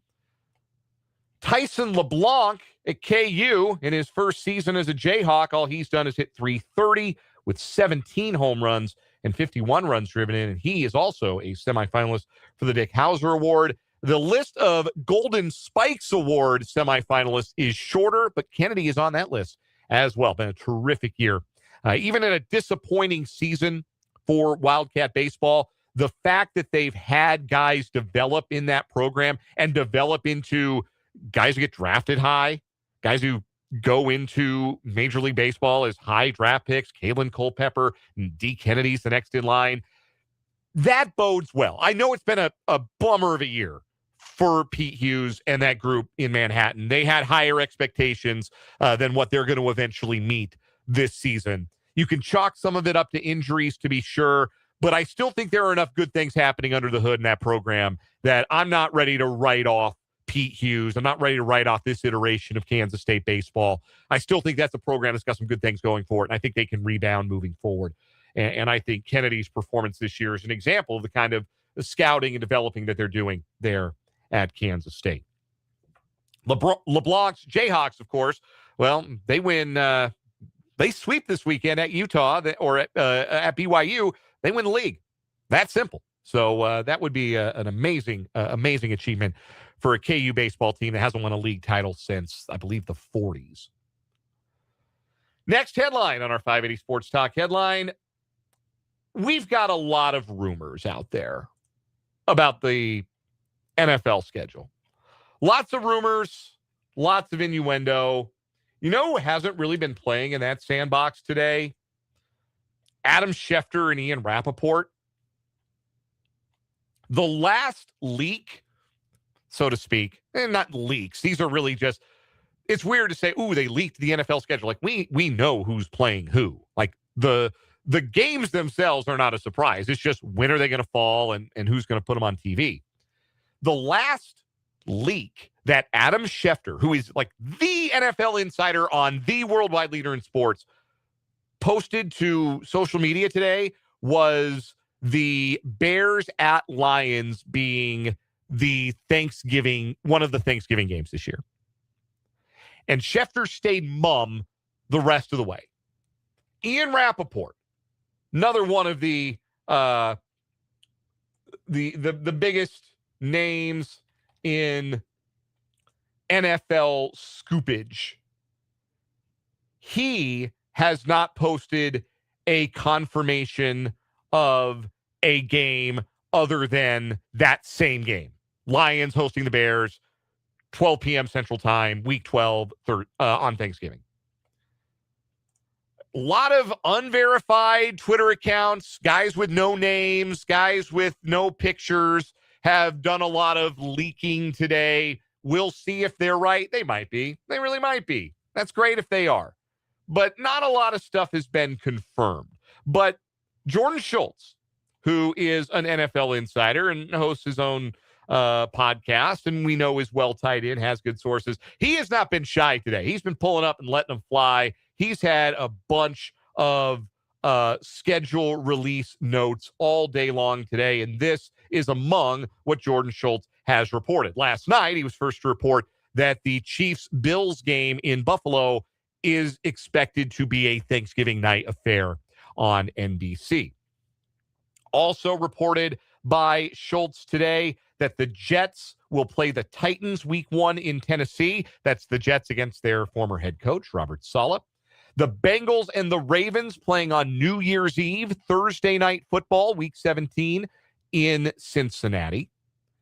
A season opening game between the Eagles and Commanders in Philadelphia. Christmas Day matchups between the Packers and the Bears in Chicago and the Bills and the Broncos in, well, where is that game? I think that's in Denver. I guess I'm not 100%, and Schultz's tweet didn't make it clear. So that's 2/3 of the Christmas slate. It's also been rumored elsewhere that the third game would be Rams at Seahawks, so the Chiefs would not, if those are credible leaks, play on Christmas this year for the first time in 3 years. Other reports from Schultz that the Giants will play back-to-back primetime games to open their season. Sunday Night Football against the Cowboys, week 1, we already knew, but the report is that the Giants will play at the Rams for Monday Night Football in week number 2. Schultz has also reported that the Patriots will open at home against the Steelers in week 2, play at Jacksonville week 3, in addition to opening night against the Seahawks in Seattle. Again, that's been widely rumored. Nobody's confirmed that that's the kickoff game. And that's kind of weird, isn't it? Usually the kickoff game is one of those that like NBC wants to get out and report. At least it feels like that's one of the initial ones that gets officially confirmed. But we haven't had that confirmation, at least not that I've seen, of what the NFL kickoff game is going to be. We know it's a Wednesday night and not a Thursday night this year because the Thursday night game is the Friday morning game in Melbourne, Australia, between the Rams and the 49ers. Schultz also reporting that the Bengals will open at home against the Buccaneers. The Ravens will open at the Colts. The Bengals will play back-to-back primetime games weeks 10 and 11 against the Steelers on Sunday Night Football and the Commanders on Monday night, and that the Chiefs will visit the Seahawks week 7, and that will be a Sunday Night Football game. So those are the reports, the rumors, the leaks, if you will, that I would consider to be the most credible. Also, in case you missed it last night, it was reported that the NFL's Black Friday game on Amazon Prime would feature the Denver Broncos and the Pittsburgh Steelers, which means week 12 of the NFL season, you're getting Packers-Rams on Wednesday.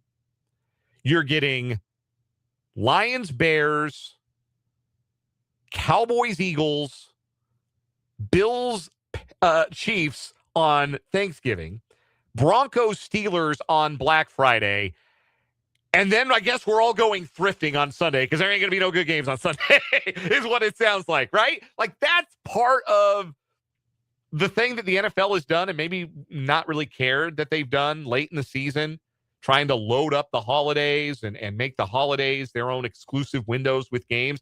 You kill Sunday. Like, what possibly could be the marquee game that you're going to give us on a Sunday where the Chiefs have already played, the Bills have already played, the Eagles have already played, the Rams have already played, the Packers have already played? Like, who are you going to give us that's worth sitting down at noon on Sunday to watch? Like, we're not all going to gather around and watch the Dolphins, man. We're not all going to get torqued for NFC South football. You kill Sunday a little bit when you do this, but not my business. It's Roger Goodell's business. He must run it pretty well because they pay him a lot of money to do it. Speaking of being paid a lot of money, Devin Achane is going to be paid a lot of money by the Miami Dolphins. He's agreed to a 4-year contract extension with the team worth $64 million. That'll keep him in South Florida through 2030. $32 million guaranteed, $16 million average annual value for Achane, who's really good, really fast. He's also got a bit of an injury history. I've seen now the Breece Hall extension, and I've seen the Achane extension, and it makes me like the Kenneth Walker contract for the Chiefs even more. Walker's making less annually than either of those guys.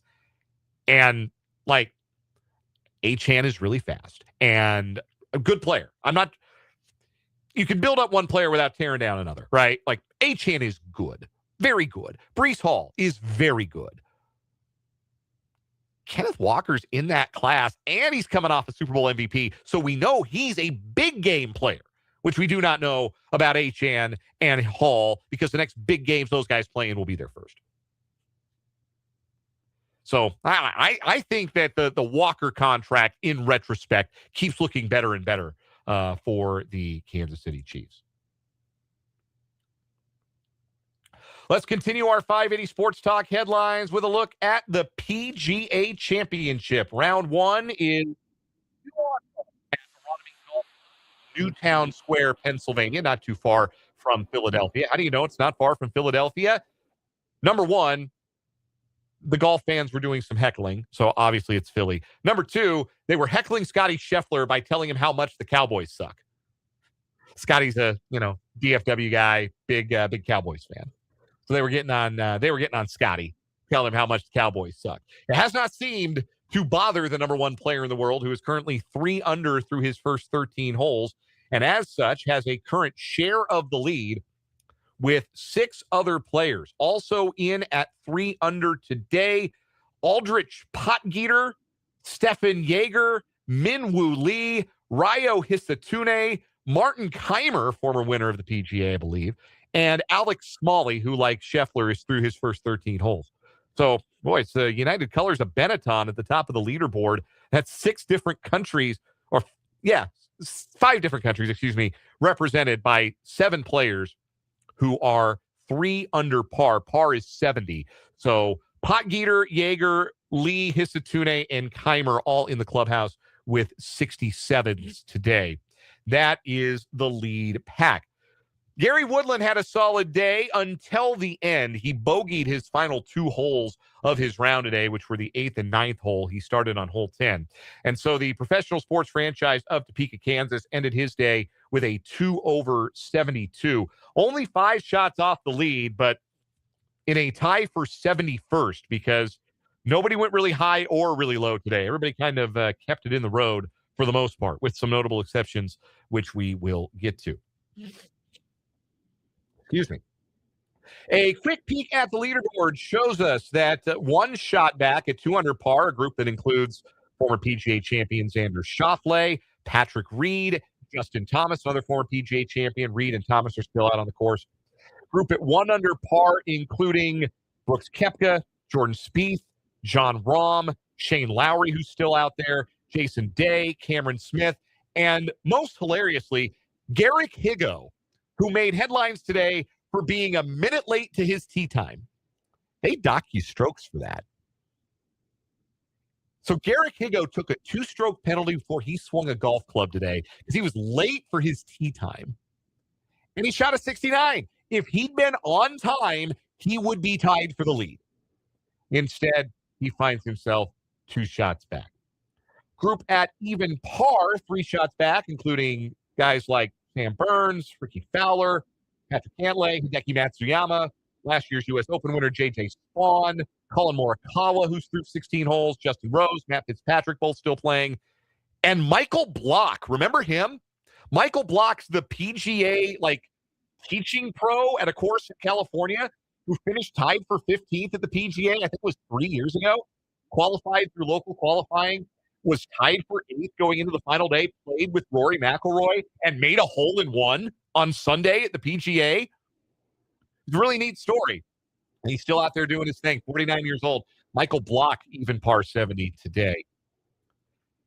Among those who are going to have to scramble to make the cut and play the weekend include Rory McIlroy, who was a 4 over par today, 74 for McIlroy. He came to the dais for his post-round press conference, and he was asked to describe his round, and he used one word to describe it, and it is not a word I can say on the radio, is a word that rhymes with spit, and in fact has 3 letters in common with the word spit, but I can't say the word that Rory McIlroy said to describe his round, his one-word description of his 4 over par 74 today.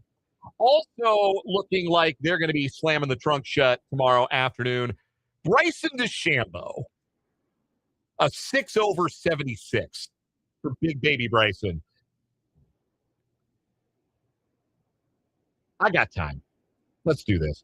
So Bryson DeChambeau's been in the headlines because he is loyal to Live Golf, the dying Live Golf.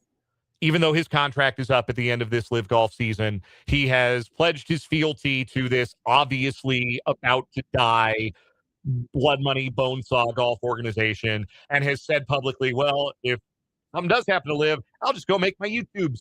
I'm going to grow my YouTube channel. And look, different strokes for different folks. But if you've watched Bryson DeChambeau play ever, you know 2 things about him. You know that he is very talented. He is a 2-time major champion. He's a 2-time U.S. Open champion. Those aren't easy tournaments to win. But Bryson also gets a bit pouty. And by a bit pouty, I mean a lot pouty when things don't go his way. When he has a bad day, he gets pouty. He hangs his head. He complains. He moans. And the more you watch him, the more you feel like it's little wonder that he would just rather make his YouTubes. Because on YouTube, you're as good a golfer as the editing makes you look. You don't have to worry about being competitive. You don't have to worry about, oh, do I have it this week? Do I not have it this week? Am I going to play well on this golf course? Am I going to have a good day? Am I going to keep it on the fairway? Am I going to be able to score well, compete with this field, compete against the best golfers in the world after competing against a bunch of jamokes wearing shorts and listening to music on these pitch and giggle live golf events. No, Bryson doesn't really want to worry about any of that. He's supposed to make his YouTubes. Because when you're on YouTube, you control the narrative. And on YouTube, you're never the whiny baby who shoots a 6-over on a course, frankly, that was set up kind of for him to dominate. It's a course where length matters. How do you know that? Albert Potgieter's the longest player on tour, and he shot 300 today. It's a course built for the bomb and gouge, and that's Bryson's game. And he was 6 over par today. But you know where that can be erased or edited around? YouTube. You're always the hero on YouTube. Just like his baseball counterpart. You know who Bryson DeChambeau is? He's golf's Trevor Bauer. He's golf's Trevor Bauer. Trevor Bauer loves YouTube because YouTube, he gets to control the narrative. On YouTube, it doesn't matter that not one, but 2 Major League Baseball teams gave up on Trevor Bauer because they didn't want him around anymore and traded him before he even hit free agency. It doesn't matter that he blew Cleveland's best chance to win a championship since 1948 because he sliced his hand playing with a drone before one of his starts and couldn't pitch in the World Series. It doesn't matter that Major League Baseball, following their own investigation of some pretty severe sexual abuse allegations levied against him in the early part of this decade, decided that what they found in their investigation, regardless of the outcome of the court case, was worth a 200-plus game suspension, the longest they've ever handed out to any player for any reason that was not a lifetime ban. None of that matters. It doesn't matter that he was the worst pitcher in the Japanese league last year, that he posted an ERA in the mid-4s where the league average ERA is in the low 2s, or the high 2s, I guess I should say. Misspoke. None of that matters. It doesn't matter that no team has bothered to sign Trevor Bauer, even though it is abundantly clear, not only in Major League Baseball, but across all sports, that teams are willing to turn a blind eye towards matters of sexual and domestic abuse as long as you're either really good or a good teammate or both. Marcell Ozuna still has a job. Jose Reyes got a job after his 60-game suspension. He got to go back to his original team. Google Aroldis Chapman Gunn. He's still got a job. But no, Trevor Bauer gets to control the narrative on his YouTube channel, and he is the poor, persecuted one who would be dominating Major League Baseball if only somebody would let him play, and by God, he'd play for free. Never mind that he's 5 years removed from appearing in a Major League Baseball game, that they don't allow the sticky tack that made him a dominant pitcher anymore in the first place, that he's clearly past it to the point where his glory now is dominating lineups full of 23-year-olds who never got drafted, never made it past high A ball in a league that also employs a 53-year-old pitcher. None of that matters. Trevor Bauer gets to control the narrative on his YouTube page.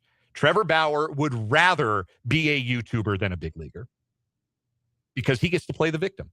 And Bryson DeChambeau is the same way to me. Obviously not the awful sexual allegations or season-plus suspension from his sport for said allegations. But he wants to control the narrative about himself. He wants the story to be Bryson. He wants to hide from the hard truths that his sport in particular, often delivers. And that's why I don't root for Bryson DeChambeau. And that's why I love it when he flops like he did today with a 6-over in the first round of the PGA.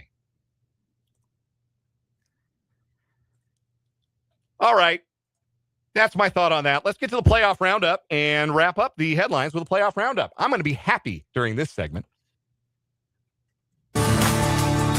It's time for the 580 Sports Talk Playoff Roundup. Playoff roundup time. I had mentioned on yesterday's show, 4 years ago, Game 5, Western Conference semifinals in the National Hockey League. Colorado Avalanche were playing the St. Louis Blues. They were up 3-1, the chance to clinch playoff berth or chance to clinch the series and move to the Western Conference Finals on home ice. The Avalanche took a 3-0 lead in the game. They got an unbelievable all-time career highlight reel goal in the third period from Nathan MacKinnon, and they blew both of those things, and they lost to the Blues in overtime. And I didn't take it well, to the point where I would have honestly understood if my then fiance, who I was a month away from marrying, less than a month away from marrying, had decided that she no longer wanted to be married to me. I handled it really, really poorly. I did not take it well. Anyway, in a complete inversion of the game that very nearly ended my marriage before it began, the Avalanche are the team that stormed back from 3-0 down. The Nathan McKinnon goal sends the game to overtime. And in the extra session, the Avs win the game and the series on Brett Kulak's one-timer into an empty net for his first goal since January 19th and his first goal as an Avalanche all season long. Avs win 4-3. They beat the Minnesota Wild in the series 4-1, and the Avs reach the Western Conference Final for the second time in 5 years. And I'll be real honest, I don't think they're going to play a better team than that Wild team. I know the Wild had some pretty significant injuries they were dealing with, but the Wild were built to win it all. They had the goaltending. They had the top two defensive pairing. They had the star goal scorer, Matt Boldy. They had the star two-way player, Kirill Kaprizov. They had some quality depth. They were well coached. They had beaten Dallas, which Colorado couldn't manage to do the last couple of years in the playoffs in the first round. The Wild, you could argue, might have been the best team standing that was not the Avalanche. And the Avalanche just beat them in 5 games. I know Carolina hasn't lost in the playoffs yet. That might just be because they haven't played the Avalanche yet. And it sure feels like we're heading towards a natural disaster Stanley Cup final between Carolina and Colorado. Feels inevitable at this point with respect to, well, the teams playing tonight, because there's still the other half of the conference finals to fill in both the Eastern and the Western conferences. Tonight's Game 5 in Buffalo between the Sabres and Canadiens. Well, it is pivotal because that series is tied at 2-2. It's not as much fun without Spencer to do that with. Also in the Western Conference, it's Game 6 in Anaheim between the Ducks and the Golden Knights. Vegas leads that series 3-2. In the NBA last night, Cleveland has taken 3 straight from the East number 1 seed after a 117-113 win at Detroit. James Harden scoring 30 to lead the Cavaliers. Cade Cunningham's 39, not enough for the Pistons. If you want to watch basketball tonight, tough. You're out of luck. No games tonight. There's a pair of Game 6s scheduled for Friday. That'll do it for our playoff roundup and our headlines. When we come back, a look ahead to tonight's Royals-White Sox game. Still got Ask Me Anything coming up, so get your questions in. I want to hear your questions. Happy to answer them on an Ask Me Anything. Text the show, 785-272-9429. Get at me in the YouTube comments as well, 580 Sports Talk. This is 580 Sports Talk on WIBW.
537 on 580 Sports Talk. Coming up at the top of the hour, Royals baseball pregame coverage ahead of a 6:40 first pitch at Rate Field tonight. The Royals had been playing some good ball, but now reeling, losers of 3 straight, and hoping to avoid the sweep at the hands of the White Sox, who would go over 500 with a win tonight. In Game 3 of this series, pair of lefties on the mound, Chris Bubich for the Royals, Anthony Kay for the White Sox. And yes, since the White Sox are starting a lefty, you don't even need to ask.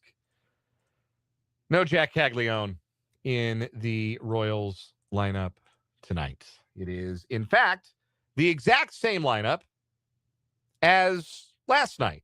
Well, not the exact same. One change and a couple of positional changes. It's Michael Garcia at third, Bobby Witt Jr. at short. Lane Thomas is in right field tonight. I think that's the first time he's been in right this year. I'm just going to tell you right now, he doesn't have the arm for it. Salvador Perez is back behind the plate. He'll catch and hit cleanup. Nick Lofton's at second base, batting fifth. Vinny Pasquantino at first, batting sixth. Starling Marte will DH. He is batting seventh. Then Isaac Collins batting eighth in left. Kyle Isbell will get the nod in center tonight and bat ninth. Now, lefties have struggled mightily against Anthony Kay. They're just 2 for 32 against him to start the year. They had been 0 for the season against last night's starter, Noah Schultz, before Vinny Pasquantino's bloop 2-run single in that game. But Christopher,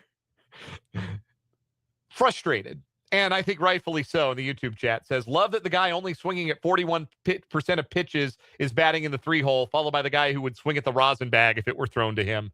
That, of course, being Lane Thomas and Salvador Perez. Yeah, so Lane Thomas, like the on-base percentage looks good, right? Drawing a bunch of walks. Well, you know what? How you can draw a bunch of walks? Just don't swing at anything.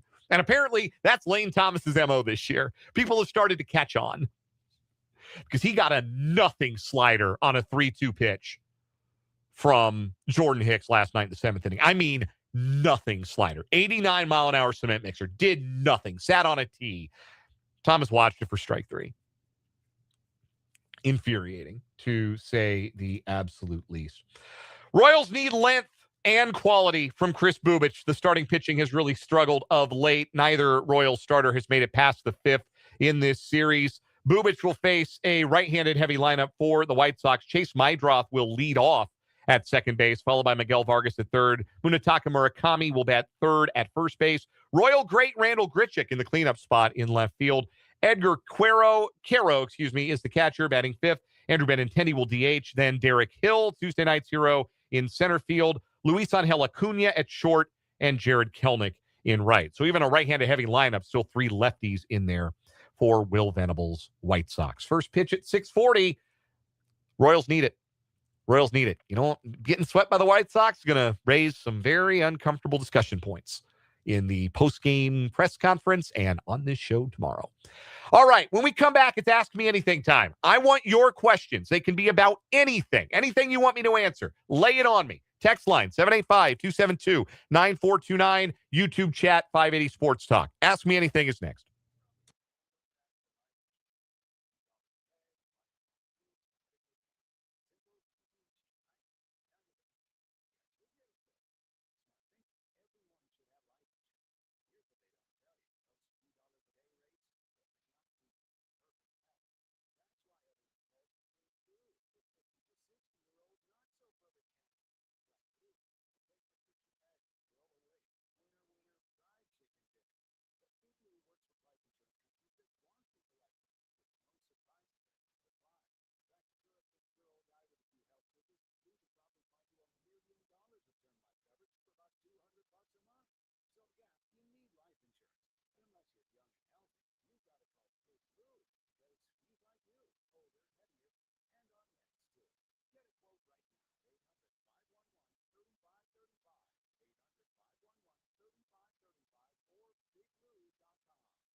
It's Ask Me Anything time to round down this Thursday edition of 580 Sports Talk. We like to do this every now and then when we have an open segment and get to have a little fun, get to better know your host or hosts of the program.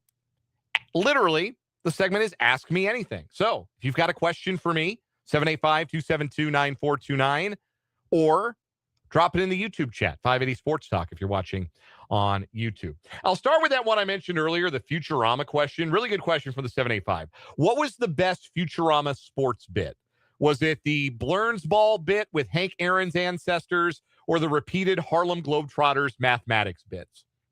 I'm going to say it was the Blurns Ball, the entire Blurns Ball episode where 20 generations, I think it was, of Hank Aaron's have played Blurns Ball, and the last one is the worst Blurns Ball player of all time until Leela plays Blurns Ball, and she's the worst of all time.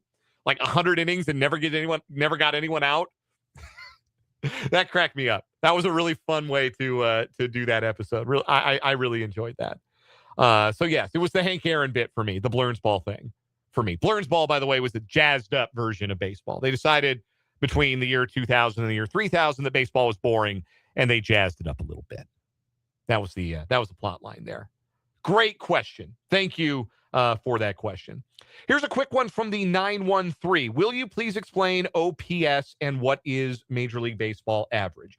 OPS is very simple. That is a very simple stat. That is your on-base percentage times on base divided by plate appearances, and your slugging percentage, total bases divided at bats, added together. That's simple. That's simple. On-base percentage plus slugging percentage, OPS. League average depends. Depends on the year, depends on the hitting environment, depends sometimes on the time of year. OPS usually kind of low in April and May, goes up in the warmer months. But right now, as we stand today, the league average for OPS is 708. 708 is league average. The Royals team OPS, as it stands, 711. So just slightly above that league average. The Braves have the best OPS in baseball, 787. The Mets have the worst. Also, the Braves are the best team in baseball, and the Mets are the worst. So there is a little correlation there, as you can see. But I know sometimes I try not to take it too deep in the weeds with stats, so I'm always happy to sometimes slow down, answer a question if you might not be familiar with a statistical question. All right, let's get some questions from the text line. Christopher will go first. This is from the YouTube chat. Christopher asked, do I have a big shindig planned for my 40th birthday? That's coming up later this year. I do not. I'm not a big, surprise party, celebrate a birthday kind of guy, as is. I tend to keep things pretty low key. As somebody who has lived a lot of different places in my life, a lot of my friends are kind of scattered to the wind. It's not really easy to reunite a large group of people who mean something to me. I asked that for my wedding and we got it. I think it's a little tougher to ask for a thing like a birthday. And plus, you seen these gas prices, man? You seen these gas prices? They're not going down either. Not anytime real soon. Probably not I wouldn't even say by the time I am about to turn 40. So big travel, probably not much of a consideration for it. I will probably keep it pretty low key for my 40th. If I'm able to spend it with my wife and my son, that'll be good enough for me. That's the best. Those two people are the best thing about my life. And if I get to celebrate my 40th with them, that's really all I need. Thank you for the question. Mark B in the live chat asks, outside of this job, what was your most enjoyable radio gig? And the least, being careful not to burn any bridges. Yeah, they can hear me down where I had my worst, least enjoyable radio gig. They can hear me down there. So I'm not going to say a word on the air about it. I've probably alluded to it anyhow, but I'll go ahead and bite my tongue. And just say this. It had nothing to do with anything about that city or any of the people I worked with. Had nothing to do, that experience, the people I worked with, I liked very much. And the city, I liked very much. Been too long since I've been there, in fact. But they can hear me down there. So I'm going to bite my tongue. Most enjoyable radio gig. For varying reasons, I've enjoyed them all. They've all been special to me. Whether, I started in Warland, Wyoming. That was my first job. So that was really cool to have a first job in radio and do like real small town, hometown radio. I loved my time in North Platte, Nebraska. I did so much play-by-play. I probably did 80, 90 games a year between the high school and the junior college and all the different sports I was doing and a ton of travel. I couldn't do that now. Drive all across the state of Nebraska, do all those late nights on I-80. But in my mid-20s, I could do it. I had the stamina for it. So I had a great time, worked with some great people there. Had 2 great years in Sterling, Colorado that I enjoyed very much. Year and a half, I guess, but enjoyed that because I was close to home. I was in my home state, so I enjoyed that too. Everything I've done has been enjoyable to varying degrees. This has been the most enjoyable, which you can tell because I'm still here. If I weren't enjoying it, I would have tried to find a way out of here by now, but I'm having too much fun to want to go anywhere. So yes, this is, you're correct in your assumption, Mark. This is my most enjoyable one. Vance asked what the best side with ribs or brisket is. A food question right before I get out of here and go get dinner. Very cruel of you, Vance. Best side, it again, depends. Some places do really good baked beans. Some places do really good potato salad. Some places do some other sides that are quite delicious. There's even some places, I'm not a huge mac and cheese guy, but sometimes there's really good mac and cheese out there. But I will say if it's going to be a side with ribs in particular, I like the potato salad to offset. Sometimes beans and ribs can be a little heavy, although, well, let's be honest. I'm going to try your baked beans. Straight up. I'm going to try your baked beans. So baked beans are my favorite, but sometimes with ribs, that's a little heavy. I might lean potato salad or fries, honestly. Ribs, might just go with French fries. Brisket, definitely doing baked beans. But with ribs, might go with fries. Thank you for the question. From the 785, back to the text line. Do you ever see yourself moving back to the Denver area? Good question. I would say probably not because I've put down real roots here. My wife is local, so that side of my family is local. My son was born here. I put down roots here. I've lived here as an adult longer than I've lived anywhere else as an adult. This place is home to me. Topeka's home. So do I miss the mountains? Do I get jealous when my brother or my folks tell me about a cool restaurant they found in downtown Denver, which by virtue of being bigger, has a little bit better of a food scene than Greater Topeka? Yeah, there are times I get jealous. I miss going to Coors Field.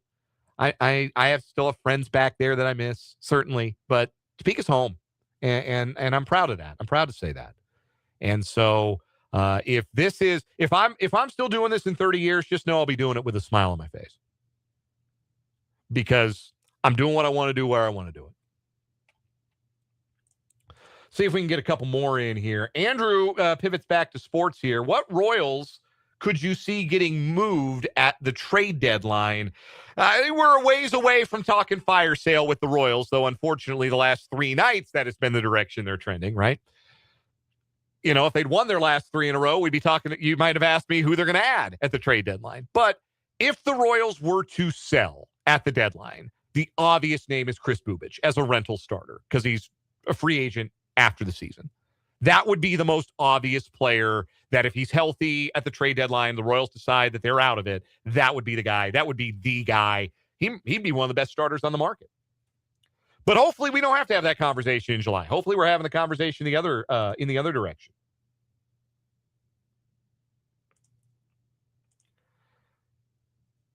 See if we can't get a couple of more in. Here's one from the 785. What kind of summer plans does the Lucero household have for this year? Y'all seen those gas prices? In all seriousness, we're going to do a little family trip end of May with my wife's side of the family. It would be drivable. We're not going to do the airport again. not with a 2-year-old. We did it with a 1-year-old last year. We decided we can wait to do that again, to have that experience. So we're going to do something drivable. We'll do a little road trip at the end of May. My folks are going to come and visit from Colorado later this summer around my son's 2nd birthday. Other than that, I hang out, watch baseball, chill in the pool with my wife and kid. That's about it. Hopefully play some golf. And keep it simple. I'm a pretty simple guy at the end of the day. One more sports question. Jeffrey, what is a simple description of a balk? I'll give you the simplest description I can, Jeffrey. It is an attempt made by the pitcher to deceive a base runner. That is, I think, by the book, the definition of a balk. An attempt to deceive the runner. Like an illegal pickoff move or dropping the baseball or flinching or not coming set. It is an attempt to deceive the base runner. And if a balk is called, the base runner gets the free base.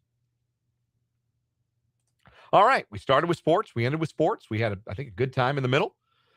That's Ask Me Anything for today. Thanks for the questions, guys. Appreciated that. We'll do a walk-off. We'll do a final word when we come back and wrap up this Thursday edition of 580 Sports Talk.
Final word for me on this edition of 580 Sports Talk. It would really help me if the Royals would either start winning some of these close games or if they start losing some blowouts. Because the Royals would go and get knocked around night after night by their American League Central brethren. That would be a very easy conclusion to draw about the Royals. Yeah, they're not very good. It's not a conclusion any of us want to draw, but it would be an easy one to draw. But they keep playing all these close games. They're 2-4 against the White Sox. And your gut will tell you, well, I guess the White Sox are better. They've been outscored in those games by 2 runs. No, check that. One run. The difference in those 6 games is 1 White Sox run total. So it's not that simple, right? It's not that clear cut. The Royals feel at once so close to a breakthrough, to a hot streak. They were just kind of on a hot streak before this recent run of 3 games in a row lost, and now 5 of the last 7 having been lost. But when you look at how close games are won, it's areas where the Royals continue to find themselves lacking. Not getting enough depth from their starting pitching being an additional problem to the bullpen struggles and the runners in scoring position offensive struggles. No nightlight tonight to crack out of it. And with Chris Bubich on the bump, I'll always like the Royals' chances.